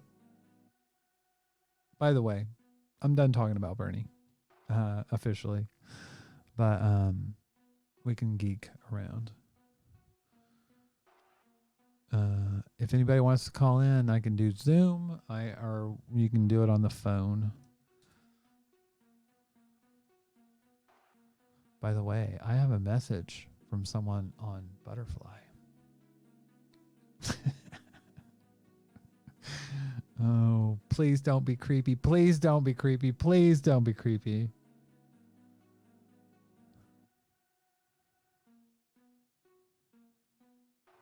Please, please, please, please. Oh.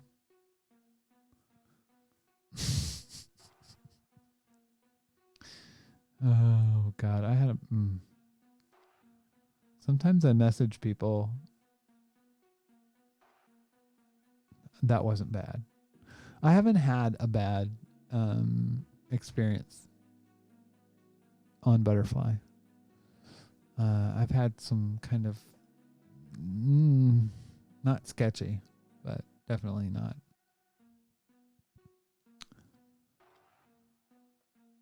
The best interactions. Oh, Leto said, I'd love to call in, but it's too late. Ex-partner is in bed. That's okay, honey. That's all right.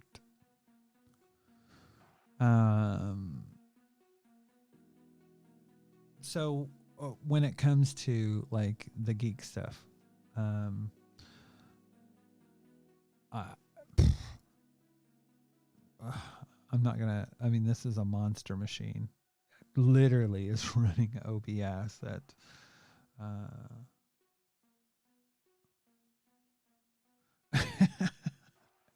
Yes, Leto. Leto said she wants to chat with me. That's the thing, though. When you get me to yourself, literally, we talk for hours, and you have to get off because I won't shut the fuck up.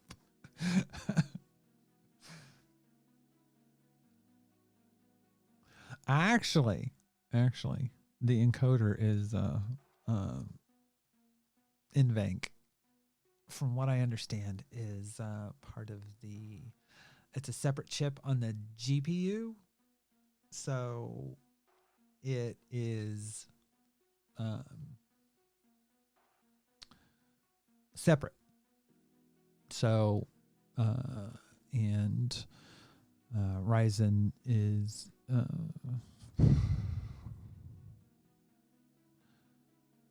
I don't. All I know is that I'm running a setup that with NVENC, and it is barely touching any of the resources. This is a Ryzen 7 2700X.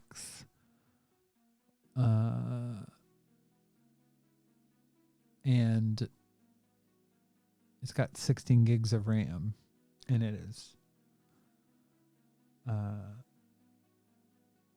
correct. That's what I'm saying. And NVENC is NVIDIA, but it's on my video card, which is separate. It's a separate encoder from the graphics card itself. So it's separate. Anyways, regardless, you can't argue with 0.7%. By the way,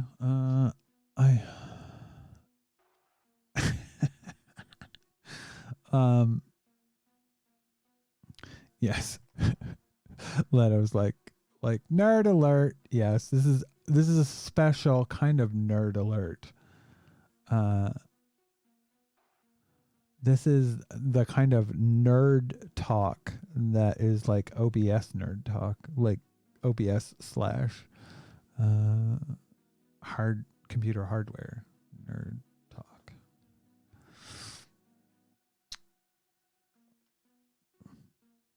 Yes.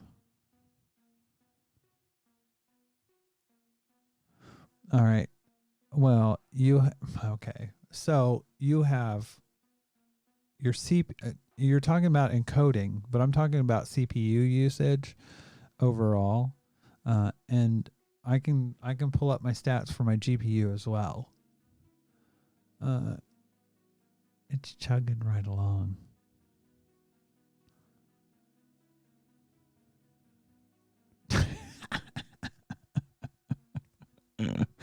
Lex is literally a software engineer. Can you figuratively be a software engineer? I don't know.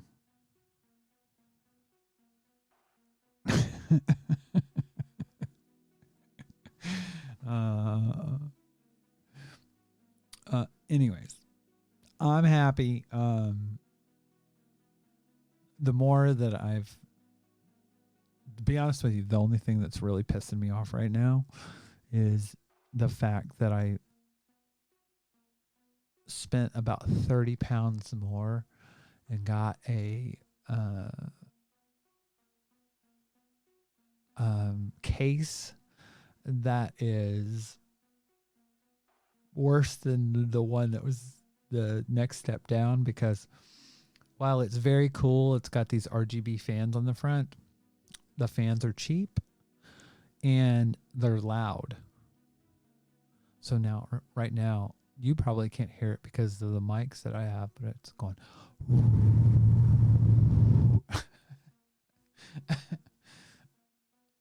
And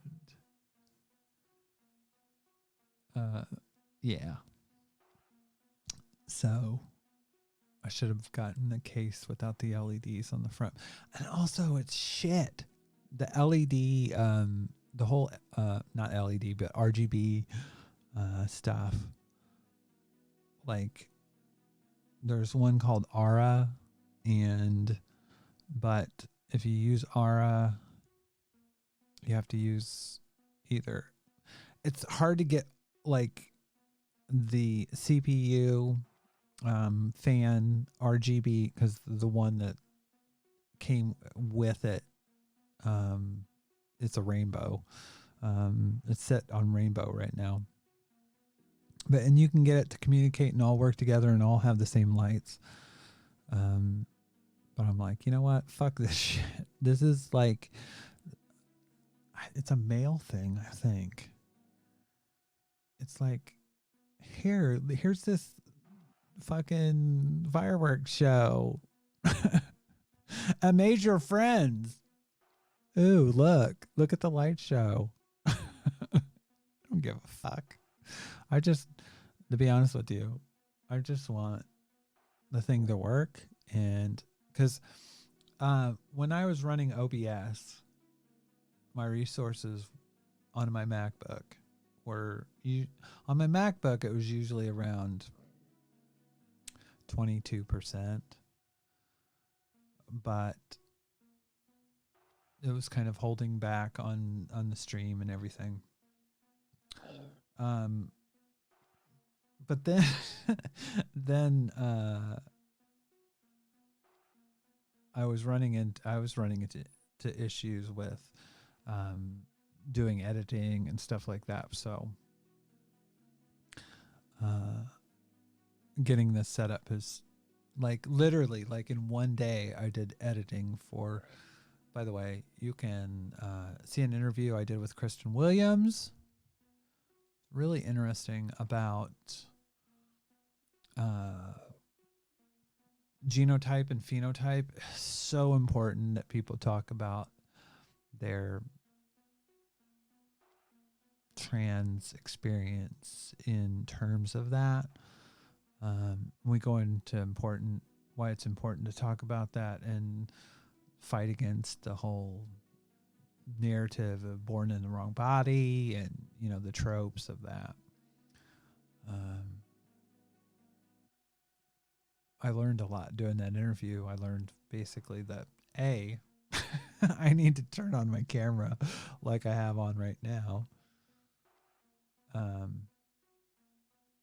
And B, I also learned that OBS is shit, how I had it set up to record video over Zoom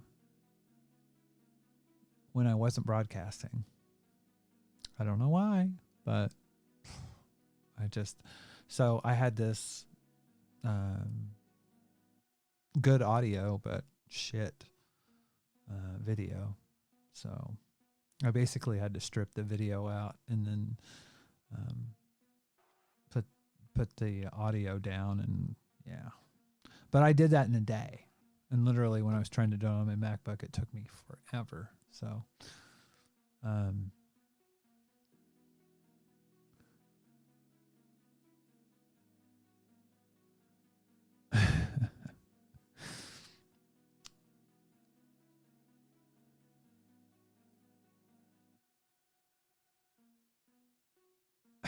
I'm just looking in the chat. I love all my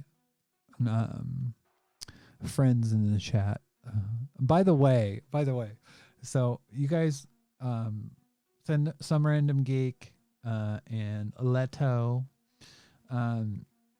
Y'all missed it. You got to look on Facebook when my Bernie or bust, my Bernie posts. A person posted something basically saying that I was that. Here, I wanna bring it up because it makes me piss myself every time I see it.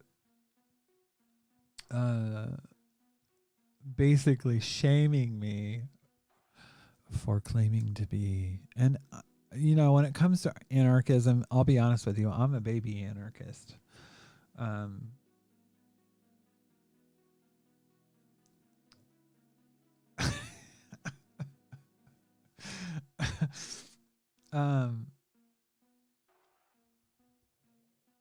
see if I can find it.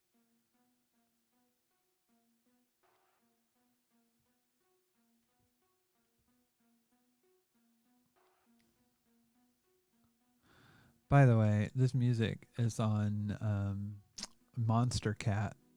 I pay for it so I can stream it, but I absolutely love it. I listen to this at work when and I listen to it on Spotify, so it's not something I have to really pay for in that regard. But she said, "Oh, you must be the anarchist I heard about recently. That one anarchist." That's really going to work. Good luck with that. Oh, and you ask, what's going to work? What specifically? What specifically? What you're talking about?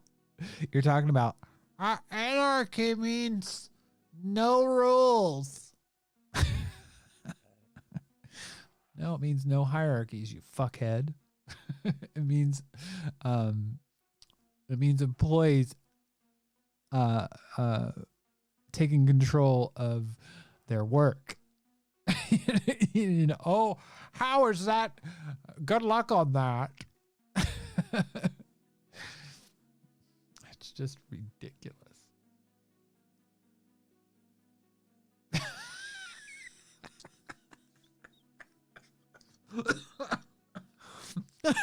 Leto, yes, it was the person that you thought was drunk. Oh my God.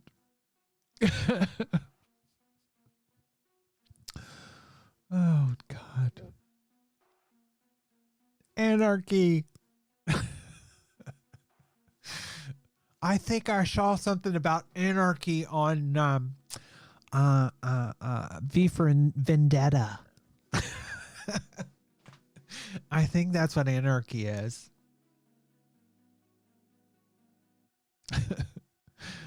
Oh, Leto, you know what they were on about? I was criticizing Bernie Sanders, and God forbid you. I mean, that is just. I mean, that's textbook cult of personality. That's textbook standing. You cannot criticize. You cannot criticize. If you cannot criticize your candidate, then fuck. You're just Trump in another pair of fucking shoes.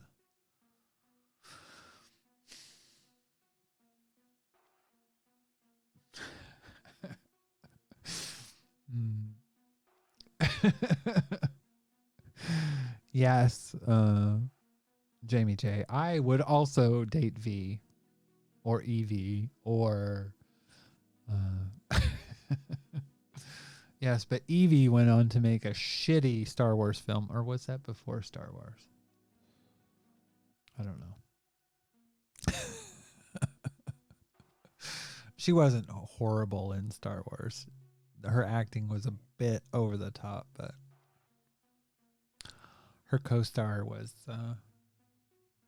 I literally think that if you just recast someone other than the person that played Anakin Skywalker / Darth Vader, you would have a much better much better movie. But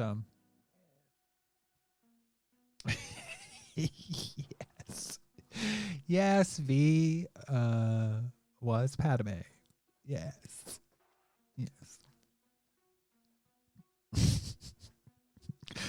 Leto says, "Oh yeah, all Bernie bros sound drunk to me, anyways." Yeah, I'm with you on that one.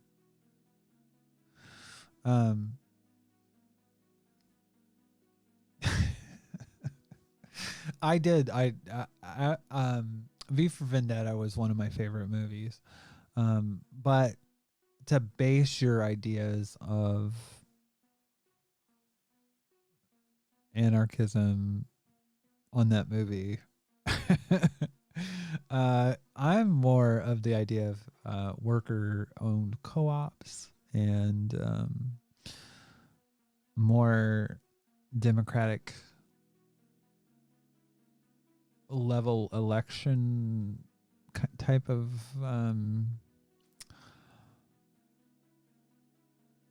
and democracy that is innovative and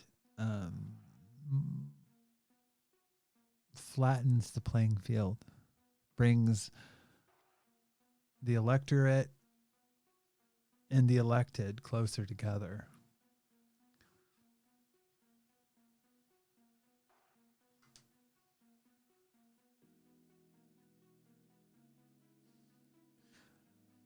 I mean, when it comes to voting, I think we live in the future. You could have voting same day. You could have fuck even having have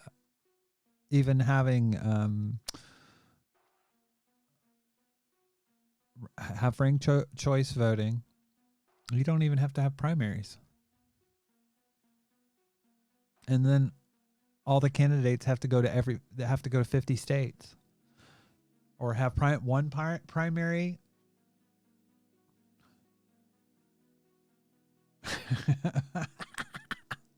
Leto, you're not really saying anything controversial, are you? You hate to watch Wachowski's all their movies. Some random geek. Are you talking about the letter from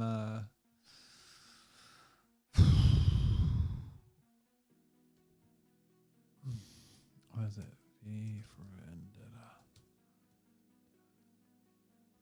Letter.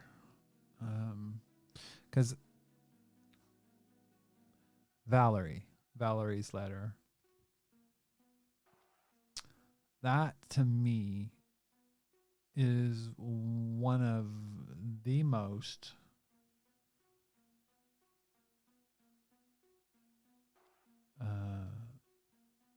lovely parts of that movie. I absolutely fucking love that letter. I'm trying to find a transcript of it. It's called Valerie's letter.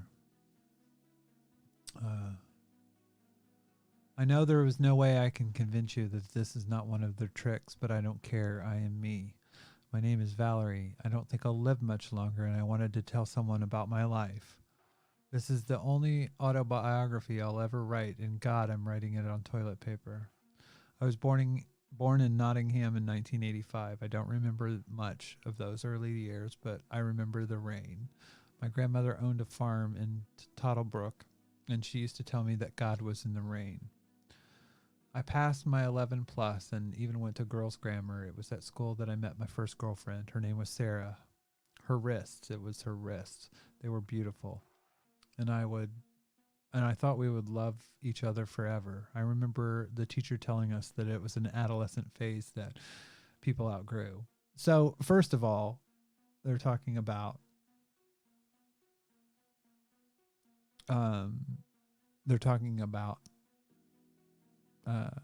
queer people. I absolutely love the fact that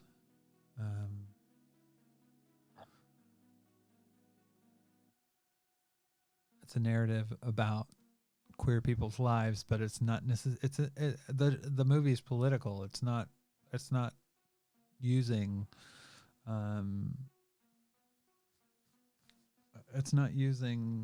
sexuality as a crutch or a handout. It's literally part of the story that is vital, because the people that were being prosecuted in this regime were people that were malcontents, basically, when it comes to the religious,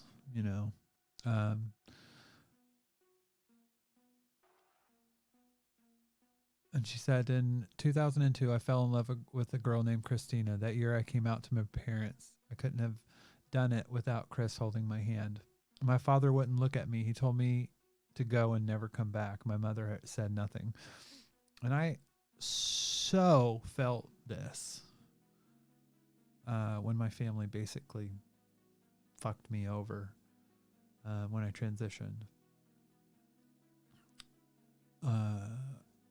Where they should have been there to support me, they basically threw me by the wayside. She said, I'd only told them the truth. Was that so selfish? Our integrity sells for so little, but it is really all we have. And that is the God's honest truth.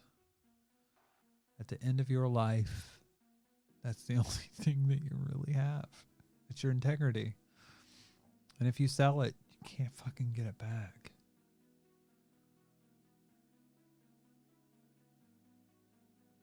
But anyways, that's every bit of that letter is just, for me, is just, I fucking love it. Because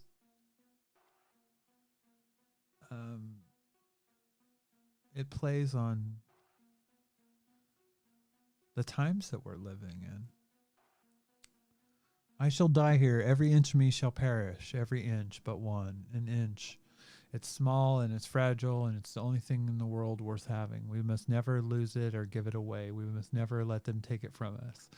I hope that whoever you are, you escape this place. I hope that the world turns and that things get better.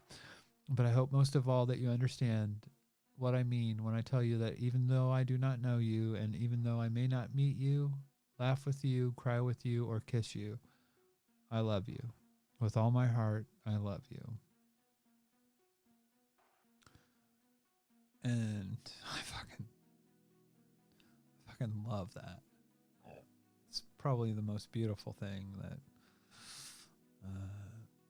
in cinema, you know, when it comes to that it has ever connected with me.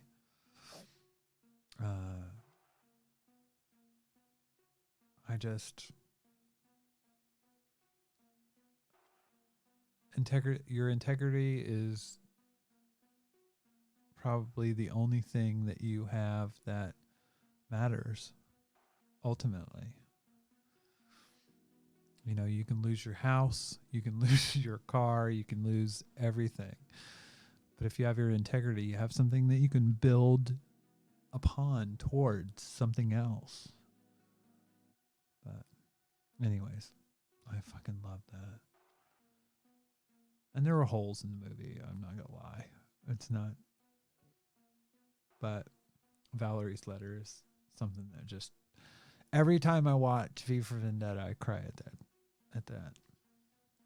I think too, because I'm old. And I've been in love 3 times in my life. I mean, and the last time I was in love, it wasn't just being in love. It was when I kissed my partner, I literally saw fireworks. Like literally had that whole fireworks, you know, and it was the first time we met, it was in Hyde Park. And I'd never been to London before. And, you know, it was in the rain. And, you know, when we kissed, I remember what she smelled like, what her eyes looked like. I mean, it was magical. And in V for Vendetta, she says, for 3 years, I had roses.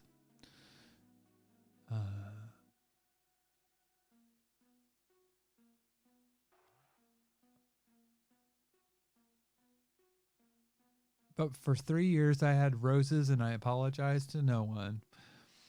And that's kind of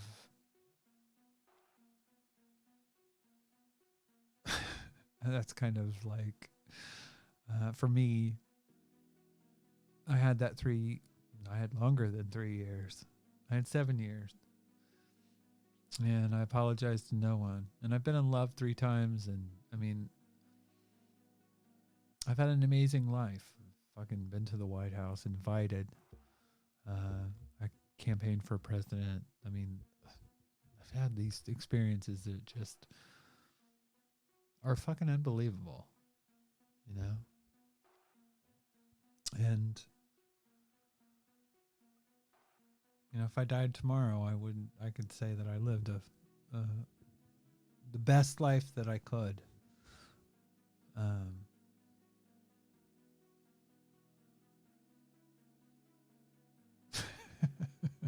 So now we're getting into a Frank Miller versus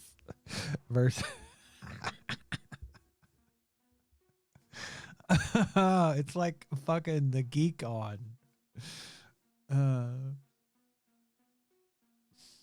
Or the Geek Off. Oh my God.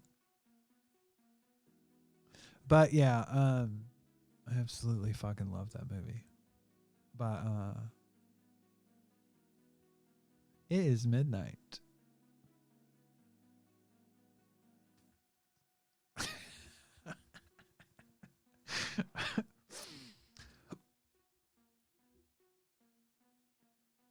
Y'all, I mean, I don't even really know about Frank Miller. I just know that's the guy that did 300, right?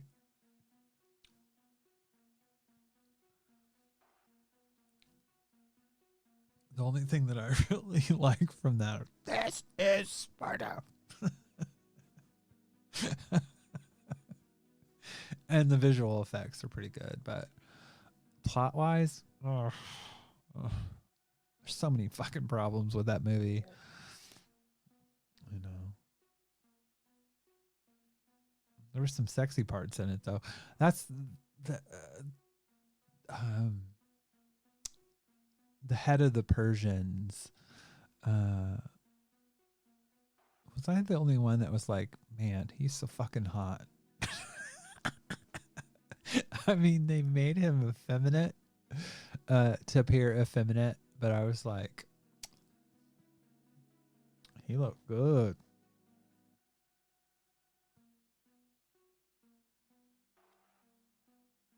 Yeah, Jamie, exactly, because he was queer coded. Yes, yes, and that was supposed to be bad. That's what I found kind of hilarious. I was like,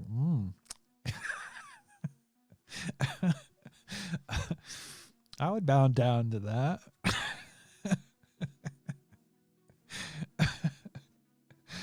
Oh, Lord have mercy. That's what I think's funny is when people when they write this media for heterosexual men, for toxic het men, cis het men. And they try to make it, like Jamie said, coded as queer. And it's like, for me, I was just watching that going, yeah, he's pretty. I mean, because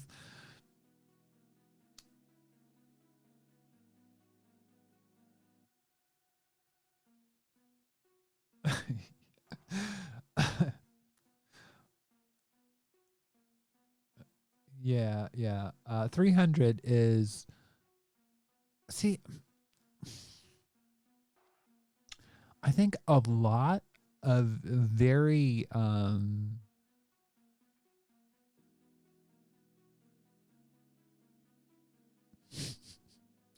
shitlord media is unintentionally homoerotic.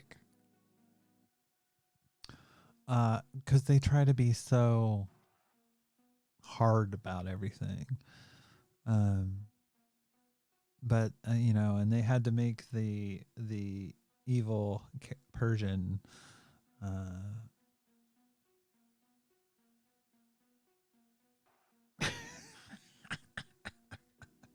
our cis het guys really afraid of the butt stuff? Some random geek asks. They're just afraid of being no homo. That's the dumbest thing ever. But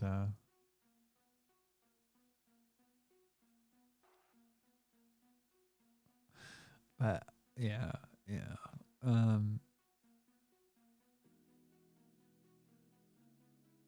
300 is I don't know. I think there were some special effects in it that were pretty awesome. The technology was pretty awesome.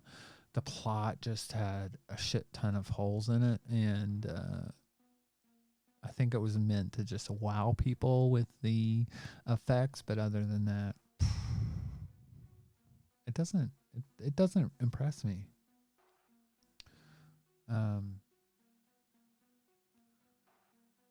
Alex said, example, Miller was pro-war in Iraq and up for and during Occupy Wall Street. What the fuck was that? That was Alexa. That was Alexa out in my hallway. Stop listening to me, Alexa. God damn it. Okay, now we're talking about pegging in the chat. I have a really hard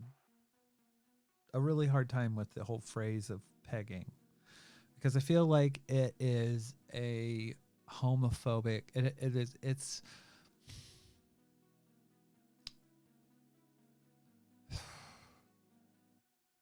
I feel like it's homophobic.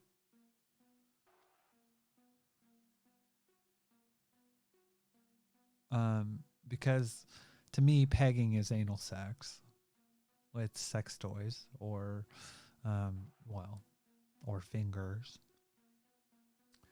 and it's penetration of men by women, by cis women, typically, but not always. And call it what it is. It's anal sex. I think there's this fear in calling, I don't want to say I like anal. I don't want to say I'm a bottom. I don't want to be fag.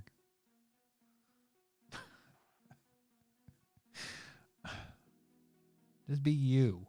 Just like what you like.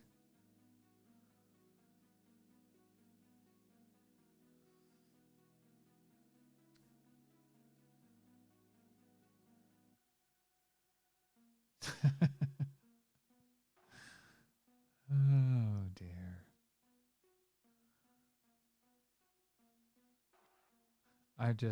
Now Leto's talking about boobs. The one thing I do like about this chat is that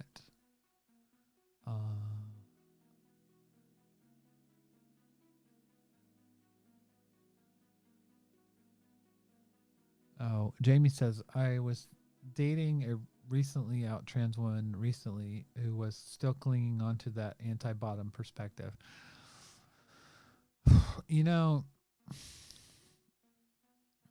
Personally, as an old trans woman,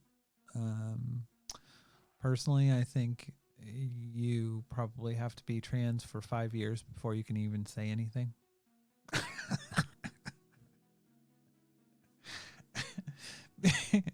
Because you look at the problematic. I'm not going to complain that we don't hear from Zoe Tur anymore, but she kind of went away. You look at problematic people, trans women in history, and it's literally when they first come out. It's literally when they have all this kind of privilege left over from before they transitioned and they were cishet. Or not that they were cishet. I apologize for that. They appeared.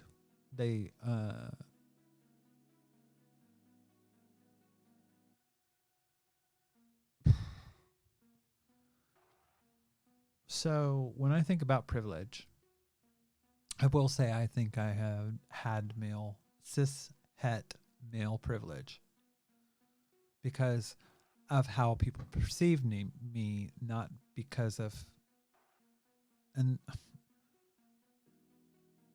I think when you're talking about privilege, especially when it comes to trans people, it's not just how you're perceived, it's how that perception impacts you and impacts what you do. As a trans woman, I've always been that. I'll give you, for instance, when I used to go into locker rooms, I would have a lot of dysphoria and I would feel very uncomfortable because it was someplace that I didn't belong. So I would feel a lot of discomfort in that. So I had the privilege, but I didn't use that privilege in the same way that a cishet person would, a cishet male would. Because they take advantage of it. They use it. They engage in it. So it manifests differently. And, you know, I mean, somebody like Jazz Jennings, they've never had male privilege, you know? So, I mean, a lot of that depends. But, oh, and there's different, and Leto talks about there's passing privilege, which, you know, I mean, I don't have. There's all kinds of privilege. And you have to understand the intersection of it all. And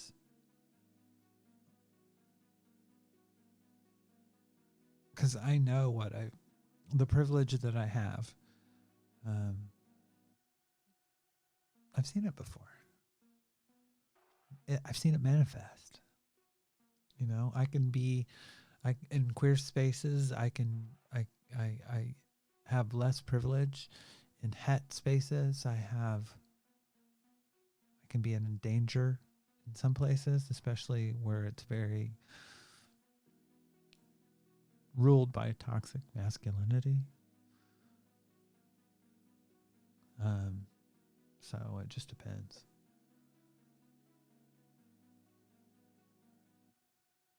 Depends on, you know, if I get out someplace that's really homophobic. Spaces that are really homophobic, because they're going to see me as a gay man a lot of the time.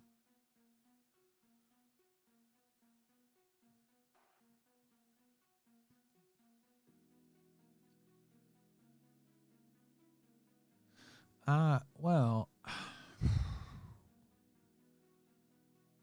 Leto, I think a lot of it's perception, because you have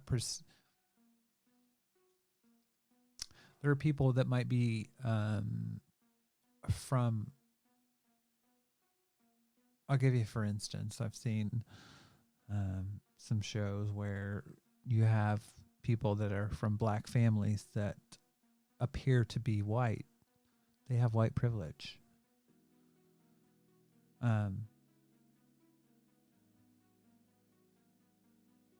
So, I mean, if you're perceived as white and you're not, you have white privilege. It's perception.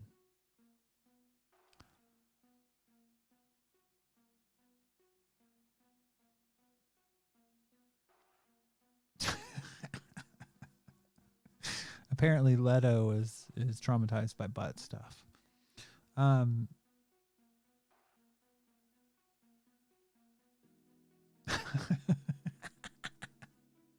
If I wouldn't get a copyright strike, I'd have to go play Big Butts. But I'm not going to.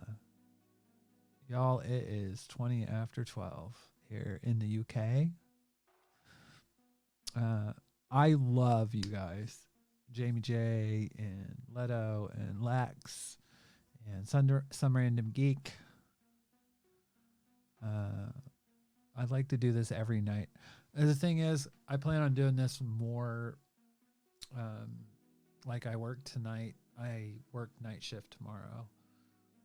I want to do this more regularly and have more topics and have them spaced out a bit.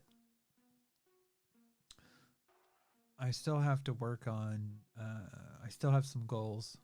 I need to get the browser bit because I want to be able to play clips and kind of space things out again for the podcast.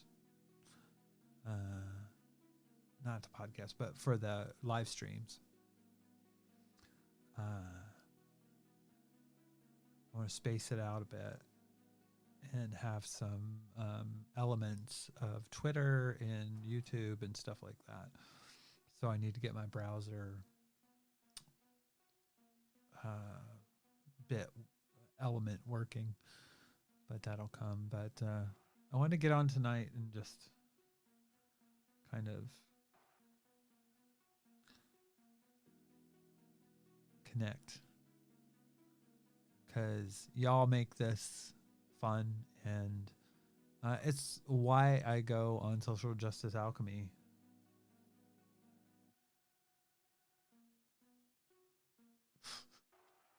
Don't mock me. I have to get my browser thingy going on OBS. So I can get the Twitters. No, fuck, man. I'm not talking about my browse. I love my browse right now.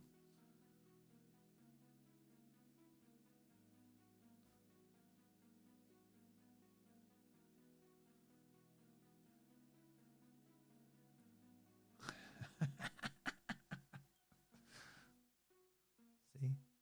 I love these right now. I got me some, I don't know how you say it. I have to look it up. See, I was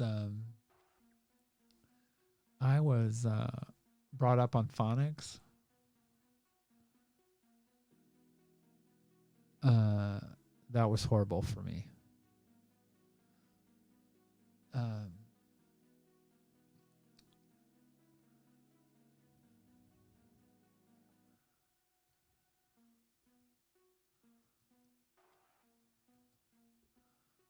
Because I don't know how to pronounce this.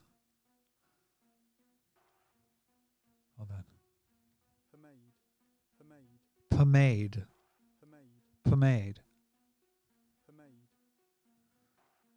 So I got, for my brows, I got some Anastasia Beverly Hills pomade. I think that's how it's pronounced. That shit is the bomb. I love it. Absolutely love it. Because I got the old scar here from my brother hitting me with the golf clubs. And it's so funny when, because, okay, so for supposedly for cis men, they have T's for eyebrows. And women have V's for eyebrows. Well, fuck me. I got, what, inverted VTs? So I've had to sculpt mine and kind of use some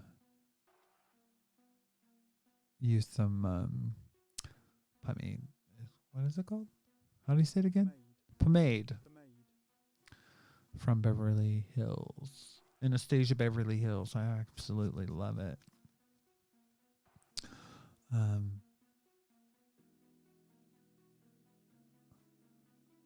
But yes, I wasn't talking about my browser or my browse. I was talking about my browser, literally for OBS. Jamie's right on the money. Because I want to get Twitter bookmarks and stuff working within OBS. It's just a Windows priority thing, but it's just a matter of getting there. Also, when I go live on these broadcasts, my biggest struggle right now, because I have like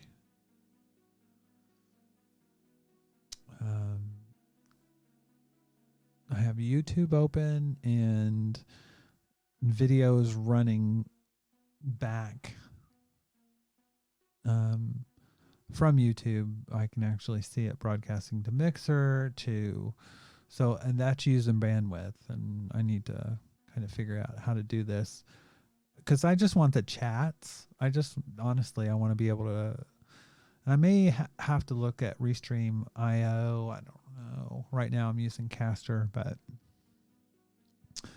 I want to be able to engage with people on all these platforms simultaneously, even if I have to use a couple computers to do it. I don't care. I would rather do that. But right now it's just getting all the elements tightly together.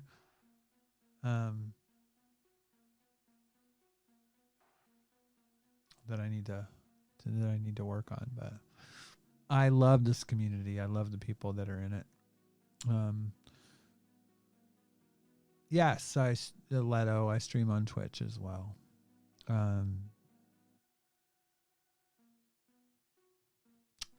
I was actually thinking about doing a stream on Live 365 because I used to stream on Live 365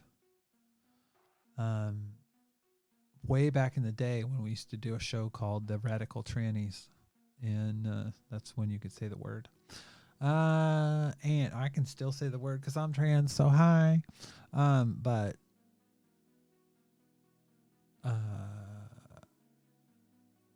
he did also did the Tea Party on there.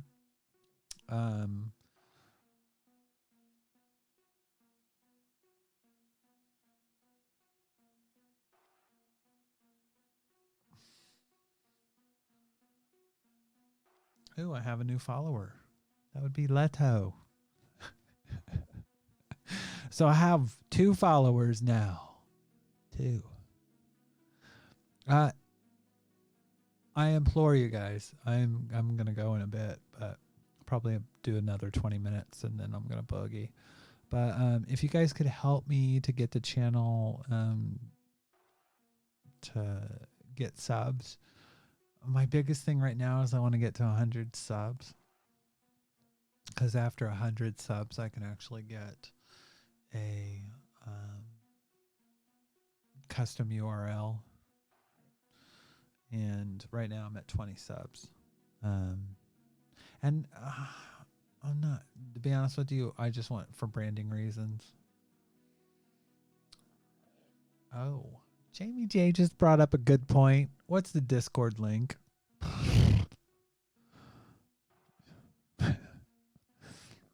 Let me see. Let me see.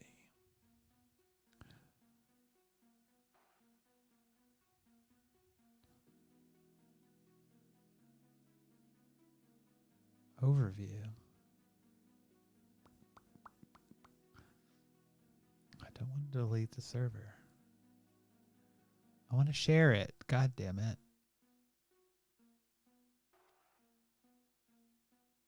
Oh, anyways. I will add links to the Discord. Or wait.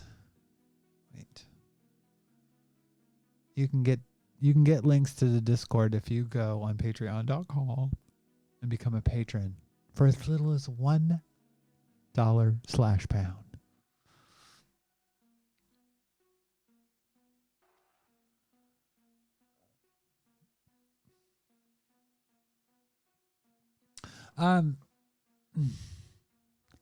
To be honest with you, like I said, I'm not worried about, because I'm more focused right now on just kind of ironing some stuff out and kind of getting a focus. I know I'm going to keep doing this. I don't give a shit. I'm going to keep doing it. That's it. I plan on interviewing people. I want to make content that is, I talked to Kristen Williams for an hour and a half. And I was going to put up the entire interview. And then I got to realizing it was in 3 parts, essentially. Essentially, it was, we talked about genotype and phenotype, and that was a third of the show. Another third, we talked about trans history and radical feminism. And that was very interesting. And I would like to make some content towards that, talking about the history with if you look back in the 70s, late 70s, and the whole Olivia Records thing where the person that read Empire Strikes Back was a response to Transsexual Empire from Janice Raymond.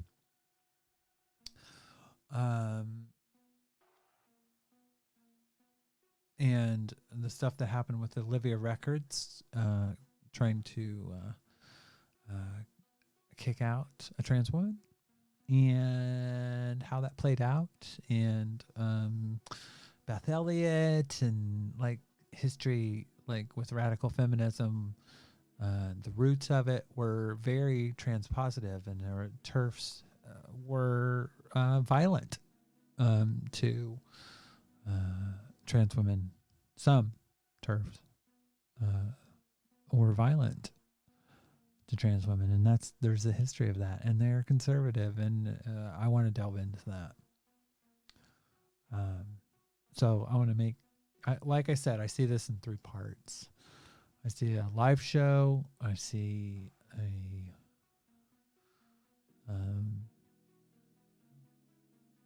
and the live show, I want to talk about politics. I want to talk about stuff that matters right now in people's lives. And I want to have engagement with people that I care about. And I care about y'all, you know?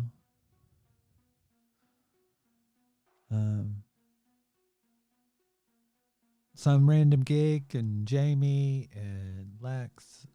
I love you guys. And I want you to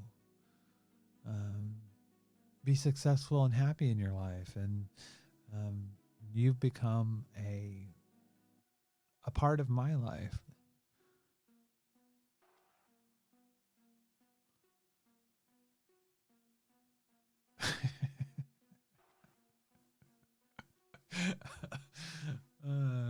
Yes, fuck TERFs. But you know, people make it out like it's this new thing, but it's really not. Literally, TERFs were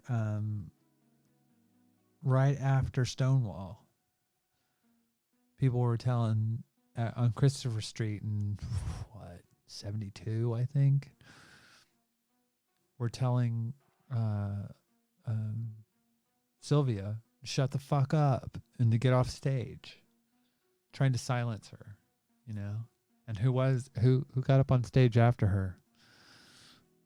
TERFs, because they didn't want drag queens, men in dresses, mocking them. So, you know, this isn't new. But anyways, I want to do content on that, and I definitely want to use some of that audio that Kristen did with me kind of to do some of that.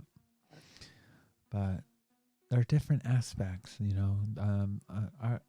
There's a trans woman that goes by the name of oh God, what is her name? Joss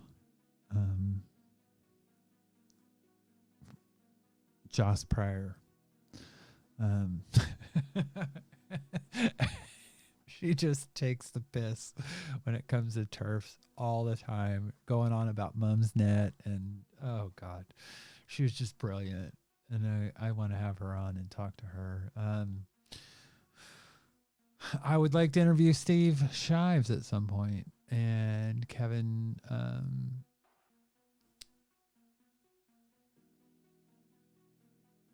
So, I mean, yeah. So, anyways, I'm getting sleepy, but I do need to stay up for a bit because I'm working night shift tomorrow.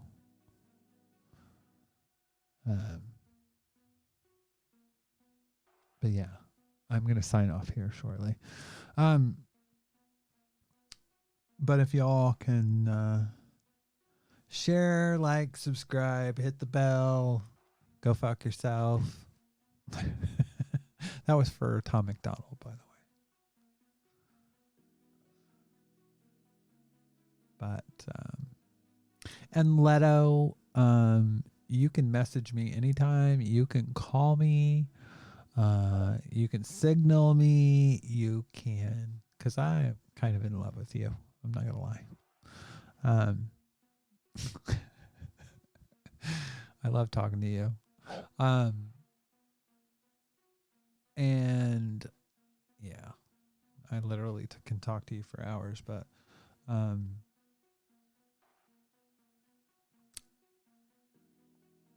yeah, just I don't know that I outed myself all that much because I think that's a known fact. But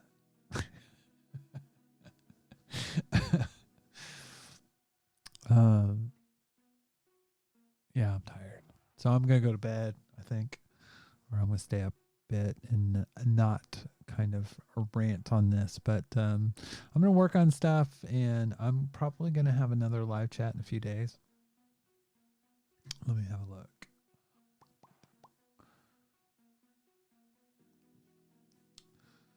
So I'm working night shift tomorrow. But then I have Saturday and Sunday. I'm going to do a live stream after Social Justice Alchemy. You guys are doing it on Saturdays, right? So I'll do what is that? What would that be?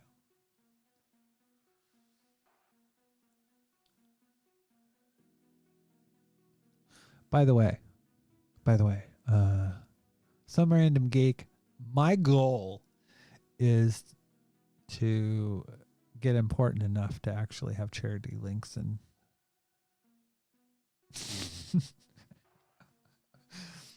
yeah. So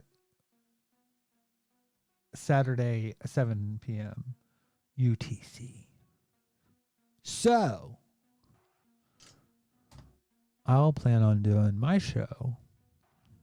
Probably something like, I don't know.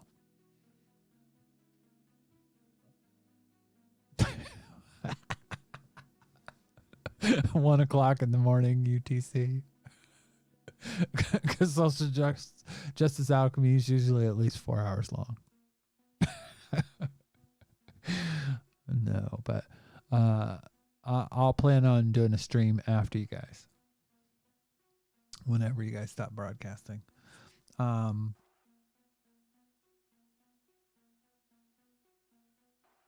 have something a little bit more structured. And hopefully by then I'll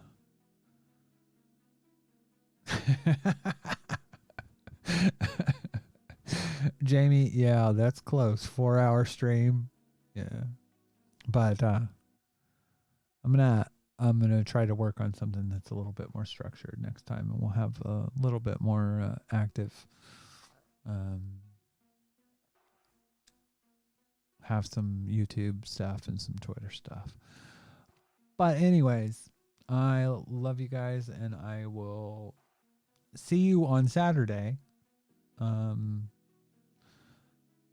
If not in the chat on Social Justice Alchemy, and I will be here. And maybe we can hang out. But anyways, invite your friends, invite your enemies. And I have some goals.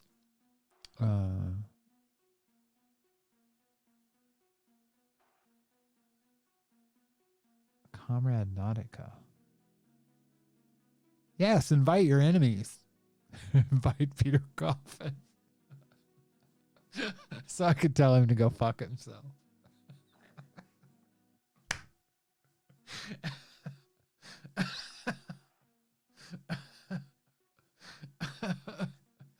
Oh my God.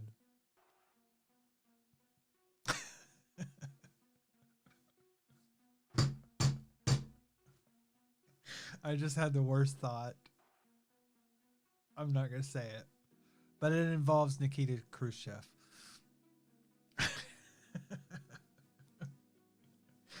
Anyways, I think that's say no more.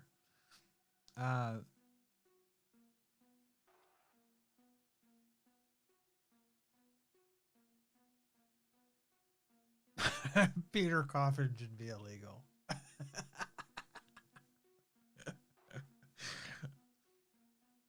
You better watch it. So you might get some liberal that's saying to you, "Are you being serious?" They said that they should ban Peter Coffin. How intolerant. These are the people that want to ban you on head.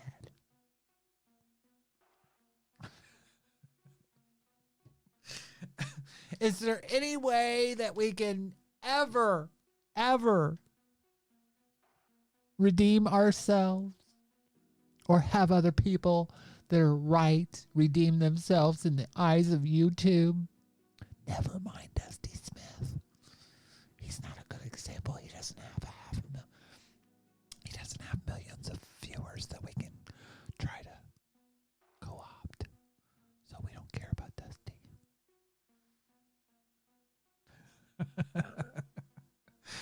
Oh my God. I want yeah, I just thought of something for next time. Anyways, love you guys. I will see you on the stream on Saturday after Social Justice Alchemy.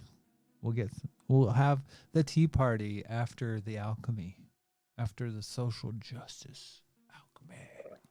Anyways, take care, guys.